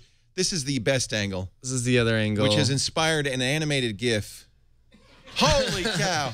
What flew off the raccoon? That was I just- don't know. I think it was I think it was Toaster's fur. It was Toaster's fur that he We had. actually in his had a claws. debate on the radio show about that. I thought it was its eyeball. But it's not. You see two eyeballs at the bottom. It was Toaster's fur, I think. We've decided. And now, of course, they've made an animated GIF of you I'm throwing it. thousands of raccoons at this point. Like you can see in the... It's like a raccoon conveyor belt. Yeah, it's basically what it is, one after another. So this is how I get my workout in. It's really good for the triceps. It's like... Okay, so what no one knows is what happened after you went... So I went down there. It flipped back over because it landed on its back, and then it just ran out the fence. There's a fence there, and it like got between the bars and took off. It was still alive. Oh, yeah. I mean, actually, I went out to see if like I'd injured it, but it had just taken off. Did it go? it just took off really fast. So it was they only communicate. There was 3 of them actually. So that's one thing you don't know is I saw 2 others down there. There was a total 3 of them. Moves in. Now you have to wonder, why would a raccoon go after a dog? Usually they're after garbage or raccoon stuff. Here's the thing that's interesting. I don't know if it was this raccoon, but there was another raccoon in the neighborhood that took out another dog's eye like a couple weeks before. So these things are getting pretty aggressive in our neighborhood. Wow. So it's crazy. And so why did you post this? Well, here's the thing. I didn't even remember that we had the cameras. I was so on adrenaline and everything else. Didn't sleep that and night. and Toaster's like growling the entire night, and it's like 2 a.m. and I'm sitting there and I'm like, oh my god, and I'm like, we're laying in bed, and I pull it up on my phone because my phone has access to the camera data, and I was like, holy shit.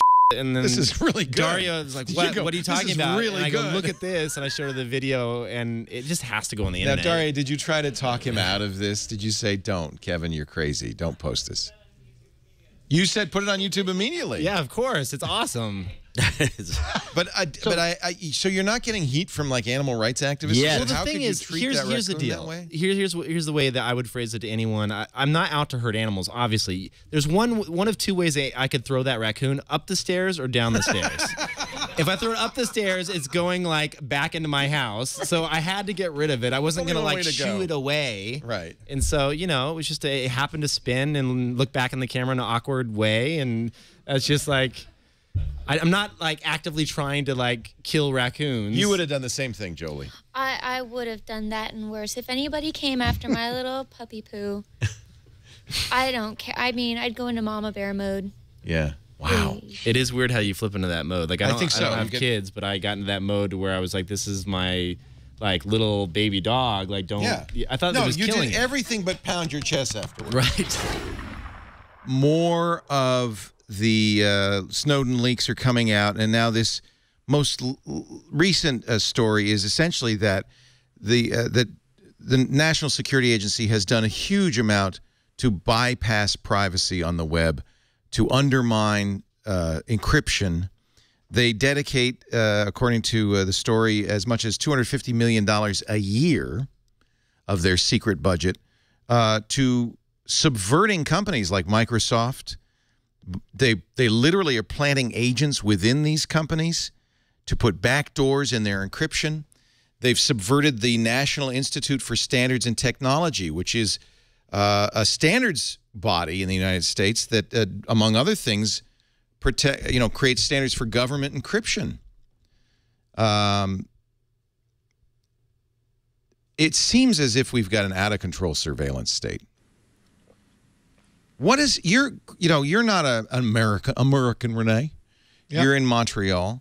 From outside of the U.S., what is your take? What do you see going on here? And my real concern, and I think this is Bruce Schneier and others have raised this. My real concern is that the United States is in effect undermining the basis of the internet, and it's making United States products. If nothing else, if you're not worried about privacy, it means that no nation outside the United States should even consider a United States product. The U.S. government told us last year, don't buy phones from Huawei and ZTE because they're made by the Chinese government, in effect, and they're spying on us. Well, we're doing the same thing. It's interesting to me because exactly what you say, there are a lot of states in which you live under the presumption of surveillance. A lot of people in England say their laws are written in such a way that this is perfectly legal, and they don't understand the outcry in North America. We have CSIS in Canada, and I believe part of their purview is domestic surveillance. So there's a lot of countries where you can barely do anything without the oversight of the government.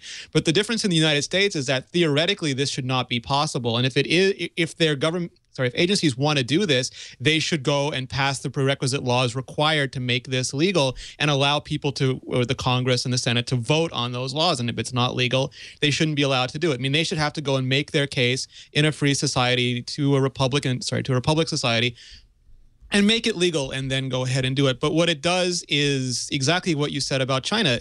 You can't have confidence in buying a Chinese device because you found spyware on the photography frame that you bought at the local Costco or whatever it is. And the same thing now is true. I believe that it's so badly broken that I'm just never going to trust any technology company or any technology product ever again, because it's the kind of trust that once broken, you can never get back. If they can lie about spying now, there's no point in them saying we've stopped doing it, because you'll never believe them. And it undermines not only the internet, it undermines your faith in any product you use on any service ever for the rest of time. Bruce says it undermines the very fabric of the internet. It is doing huge damage. Now, Gibson came on and said, look, a lot of this is essentially link bait from these news agencies. He says, understand what's happening here. And Schneier says this too, the math is still good. Strong encryption has not been cracked. There's no reason to think that the NSA has such supercomputer powers in the basement there that they're able to get through, 2048 or much less 4096-bit, RSA encryption. Strong encryption still works. But the NSA realized before 9/11 and stepped it up after 9/11 that the internet was rapidly going dark for them.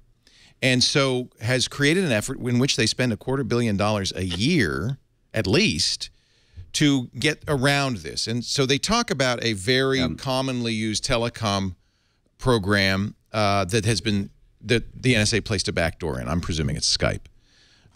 You have to presume that any closed source encryption, like Microsoft's BitLocker or Apple's File Vault, could very well have a backdoor in it.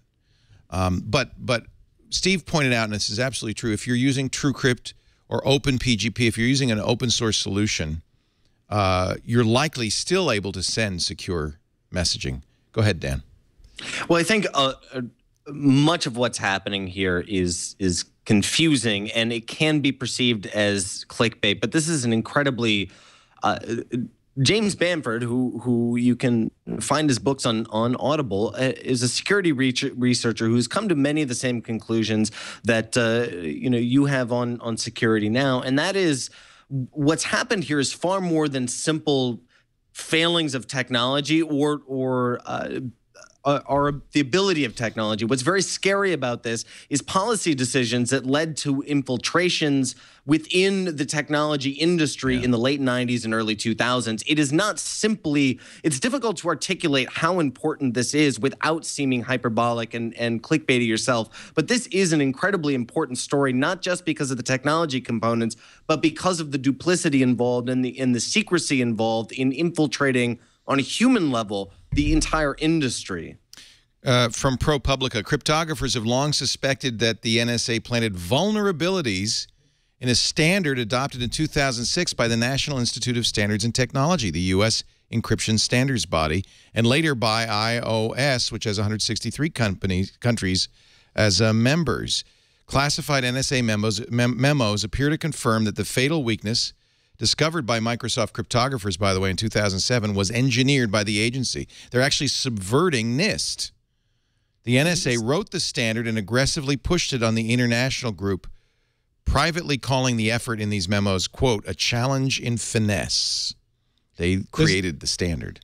There's two scary things about this is not only that they created backdoors, there's no guarantee that other people haven't found them and used them. I mean, just because the NSA is using them doesn't mean people that you'd be much more worried about than the NSA aren't using them. And also they store this stuff. So while the strong encryption is good now, who knows how good it'll be in 5 years with the advances of computers, or 10 years. Yeah. But I do think that it's nice in America, at least, that there's a debate about this stuff going on, because in a lot of countries, it's just assumed or your government is legally allowed to do this thing, and there's no dialogue going on about it, or people are just not aware about it. And at least here, and I don't know if it's clickbaity or not, the level of awareness to a culture that usually doesn't care about anything because privacy is, they'd rather have convenience than privacy. I'm really glad the debate at least is going on. I want to close out the show, but first, Chad's got to push this button that's going to show you what you missed if you haven't been watching TWiT all this week. Previously on TWiT. Gizwiz. This is called the Squatty Potty. How's it going back there? Not so good. I'd just like you to test this out here. How's it going for you in there now? OMG Craft. Icicle. Bicycle. Testing. 1, 2, 3. This week in YouTube. Oh, wait, what? Before you buy. Get on my camera. Sorry. Are you taking my space? It has a screen on the back, but it doesn't allow you to see what's on your own thing. Like, Wait a I want minute. to Wait a see myself while I'm taking a selfie. You're but- such a ham. All about Android. Chad, what's up? Hey, nothing. iPad today.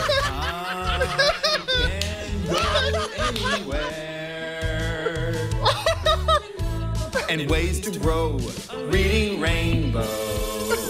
OMG Twit. You heard me. Rainbow. Reading Rainbow. I had no idea that was about ready to play. We've just been chat rolled. That big thanks to Anthony who edited that, and then I didn't watch it before the show. That was brilliant. Fantastic. OMG Twit. What is Silk Road? You probably know. I've read things. Because you're black? No, because I'm super smart and hang out on the internet. It's where I get my honestly, ecstasy. I didn't. He gestured to the right, and I honestly didn't know whether it was me or Baratunde he was pointing to, and that made me extraordinarily I actually happy. thought it was Schwood because he's That's my intent. libertarian. So it actually isn't a website. It's a dark website. It's they use Tor to protect it. You have to kind of use Tor to get to it. Got to know somebody to get in the club. You got to know somebody to get in the club. Yeah. But apparently, and I've never been there, you can use Bitcoin to buy drugs on Silk Road. What? It was one of the most popular Bitcoin using sites, right? Because it's completely anonymous, theoretically. Which nothing really is, as we found out. The FBI, in a very interesting sting, they actually did some legwork and found the guy by going through old postings and tying it back to a Gmail account. They say it's the guy anyway. Yeah, I mean, he says he's not. Their claims about how they uncovered this person are a real good lesson for anybody who's actually trying to hide. Yeah. Because it shows you how hard it actually is. I mean, they've gone back nearly 3 years in online statements, transactions, forum postings, blog posts, and found little mistakes, hints of how someone's interested in the Mises Institute. Like, right. It was really an interesting hard story, wasn't it? To not be yourself I could is see what I the got movie. from that story, assuming it's true. It's Well, like you're because- going to let pieces of your personality slip out. Exactly. You're going to drop hints with that revelation, and somebody's going to come knocking at your door. Even if you use, handles. Yeah.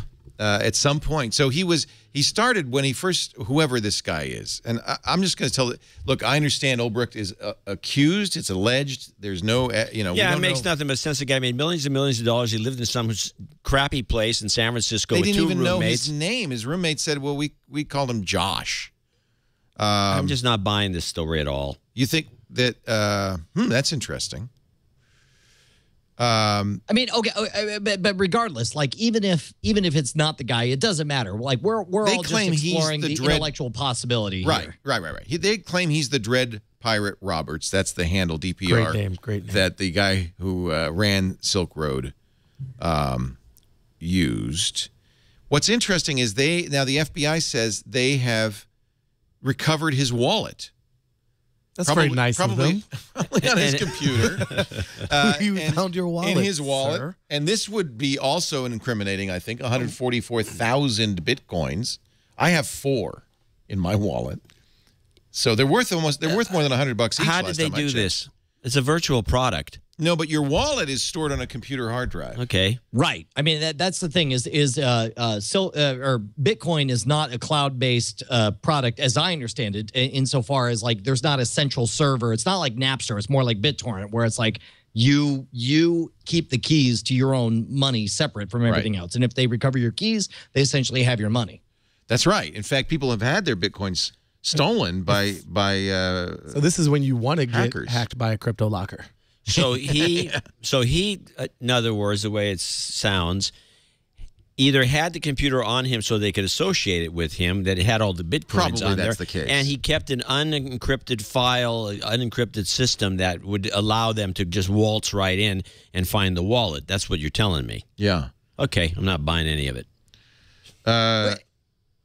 They had the FBI official. This is from an article in Forbes by Andy Greenberg. The FBI official, he says, pointed me towards this Bitcoin address, and he gives a link to the Bitcoin address, which, according to the public Bitcoin transaction network, the blockchain, had received 144,000 transactions in the last 24 hours. Something's going on. All right. So I think what I'm about to say might feel like a side jag, but I feel like it's totally in line with what we're talking about right here. What we're talking about is the ethics of behavior, about the ability to look at a history of a person's transactions and figure out if he is guilty or innocent or whatever. Here's what's remarkable to me, and I kind of want to throw this out there. And if you guys don't want to go along, that's fine. We'll move on to something else. But is the nature of internet transactions causing all of us to be more ethical? And what I mean by that is, you know, for the entire history of mankind, there's been some religion or other that has said there is a permanent record and there is an entity monitoring your every move. And, you know, are you doing the right thing or the wrong thing? That's the theory of Bitcoin. You know, cash is anonymous. That's why a lot of people like John C. Dvorak don't want cash to ever be eliminated, because it's the only really anonymous way to pay for how he stuff. buys his drugs. Right. Right. But not just drugs. I'm old enough I don't need drugs. No, but whatever. You know, if you don't want the government to monitor you, you can't use a credit card. You can't write a check. You have to use cash. And you have to get it from some anonymous source. My middle initial is C. So, Brian, cash. Where are you going? Well, okay. Well, where I'm headed with this is that it's not just about Bitcoin. Bitcoin is just one of the different threads in this discussion. You know, there's technology now. You can actually go online to YouTube and look at where they have recorded movies. You know, there's movies of people doing this thing or acting or doing whatever they do. And there are people who have figured out that you can look at the difference in the color scheme of their skin and amplify it and be able to see the rate of their pulse as they're acting in the movie. You see a baby and it looks like he's flashing red, but that's just because they turned up the contrast to 1 billion on this thing. Or that baby's the devil. Well, it could be. But also there's the ability to break down. There's the ability to break down the patterns. What are you doing? I'm having trouble listening to this. What are you talking about? My point is, we exist as a series of patterns, whether it's what we write, whether it's... Get to the point. What are you saying there, Schwood? What are you saying? What are you trying to tell us, man? Dude? My question is the... And by the way, first dude of the entire show came from you, bro. Thank you. What? Here's what I'm trying to say, is do we exist in an age where essentially we're all naked? Who we are on the inside is transparent to anyone who has the right algorithm that can break it down, whether it's your spending habits, and that's what's interesting about this. In order to be able to tie this to somebody, and even to get to the Bitcoins, you have to have the secret. It's using public key crypto, so you have to have, in effect, the secret key, which means they must have seized his hardware, and it wasn't encrypted, or they got him to unencrypt it.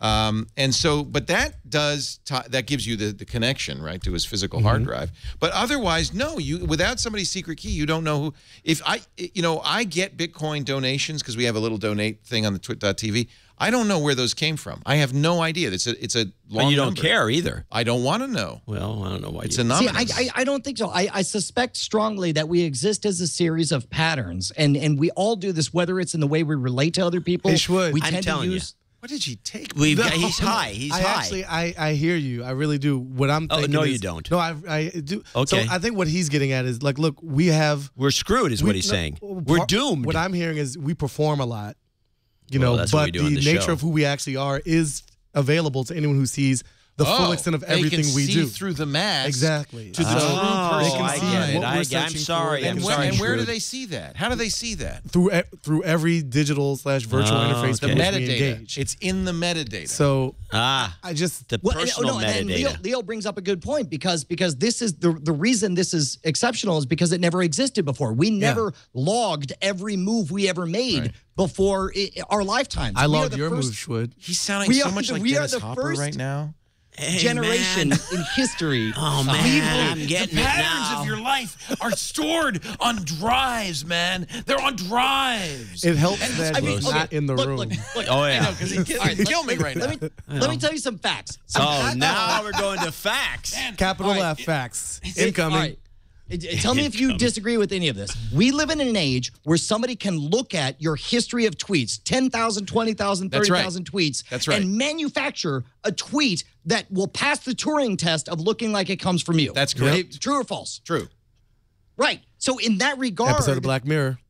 Really? Oh, wait, is it? Wow. All right. So like in that regard, we exist as a pattern that can be replicated. In that regard, we are. I'm counting on that. Hey, copying a tweet is not the same as being replicated. No, you're taking a huge leap of faith with that one. And that's true. Schwood, if I could. Yes. Yes. Poet didn't know it. But you're here is the and I would love to bring it back to the last of our tech stories because I have a feeling we might be losing some people, but it's always fun. Oh yeah, to they're get all gone philosophical already. with you, Their audience has left. But it's not about the audience anymore. This is about us now. It's all about us. It's always about us. It's been about us. So since here the we go, get-go. Schwood. Ladies and gentlemen, I'd like to welcome you to TWiT Late Night. This is like TWiT Philosophy Hour. The trick with the limitation on your theory, Schwood, is that not all of our self is expressed in digital form. So if you have a pie chart which represents all of us, what percentage of us is actually? I think I understand what I have you're saying. thoughts that never touch a machine. No, I understand that, but I think what you're saying, Brian, and correct me if I'm wrong, is that if you have enough data points in the mix, you can triangulate somebody's total persona at some point. And I'm saying now I don't know what that number is. I'm saying but the word total is premature. But don't you? Well, it's like when people. Do you not think that you leak stuff in the things you say? Leak does not represent the full volume behind the leak. So you think there's something hidden that even if I had all of your data, what has this got to do with the Bitcoin guy getting busted? Because That's what I'd like to know. Because he got busted based on being himself We're online. solving the problems of the universe. He made some. No, there's a direct link. We don't even know it's the same guy, so I'm not buying any of this. Well, in that case, then nothing is nothing. Well, that's always and true. There's a great song. So what's interesting is that an FBI spokesman says that they will likely exchange the seized bitcoins for dollars after the trial concludes. Sure they will. And they can upgrade healthcare. Of course, they've shut down Mt. Gox, so I don't know where they plan to do that. But anyway, all right, they have to put Mt. Gox back online so they can get their money. That's going to work. It is a very interesting world the FBI has delved Future's into. Now, weird, y'all. If you heard my interview on Wednesday, we had the guy who founded LavaBit, the email system that Edward Snowden used, Ladar Levison, was on Triangulation on Wednesday and talked about how the FBI approached him. And his sense was that the FBI had no clue what they were up to or what they were looking for. And yet this is fairly sophisticated FBI work. I mean, this is pretty deep work. I wonder where the truth lies. Are there experts within the FBI that can do that kind of triangulation that you're talking about, Brian? Well, I think Brian should be hired. Could you do it? By the way, for the record, I apologize if I took us into deep philosophical territory. I love it. It's like I'm fascinated by I'll take the this apology. idea, though. No, I think that's a very interesting premise. Yeah, it is. Whether one can. So what is that critical amount of data that you can get about somebody that you can know everything about that? And so that you can reach within to that. I was very, or at least predict with a certain level of accuracy what they're going to do next. Turing test is the key. That it's indistinguishable from an actual person. Whether we are really, in fact, one tweet won't do it. I can tell you right now. It's not a tweet. No. But don't you think there's a certain amount of data, whatever that amount is, at which point? This is nuts. Significant. All you guys are crazy. We're going to reach that, but that's a new kind of singularity that I think. we're going to reach. Here we go. No, I think we're going to reach that, and I think we're going to reach that in the next decade. Oh my God. Black Mirror. No, absolutely. Think about this. There's somebody born. No, I think Leo's 100% right on this. There's somebody who's born. Get Kurzweil on the show. Who will be so good. Who will be so good at recording their track record and use certain words and certain types of jokes and certain positions that you will be able to predict with a degree of accuracy so high that it will be indistinguishable from the guy's actual tweets when he was alive. I believe this. I'm hoping this happens before I die so that we can keep TWiT going. Yeah. Because we'll have a 3D There you go. simulacrum. Yeah, you can have I'm gonna go this far, Leo. I'm gonna fake say, everybody. I'll bet, We're going to be I will talking to bet- dead people. Hold on. Wait. Get ready. We're on episode 429 of TWiT. Yeah. I would bet right now that somebody could manufacture a fake episode of TWiT out of entirely our previous Yeah, things. if it was an episode like this, that's for sure. Well, it might not make sense. You're right, but it would be to all appearances Pass the Turing a test. real version of TWiT.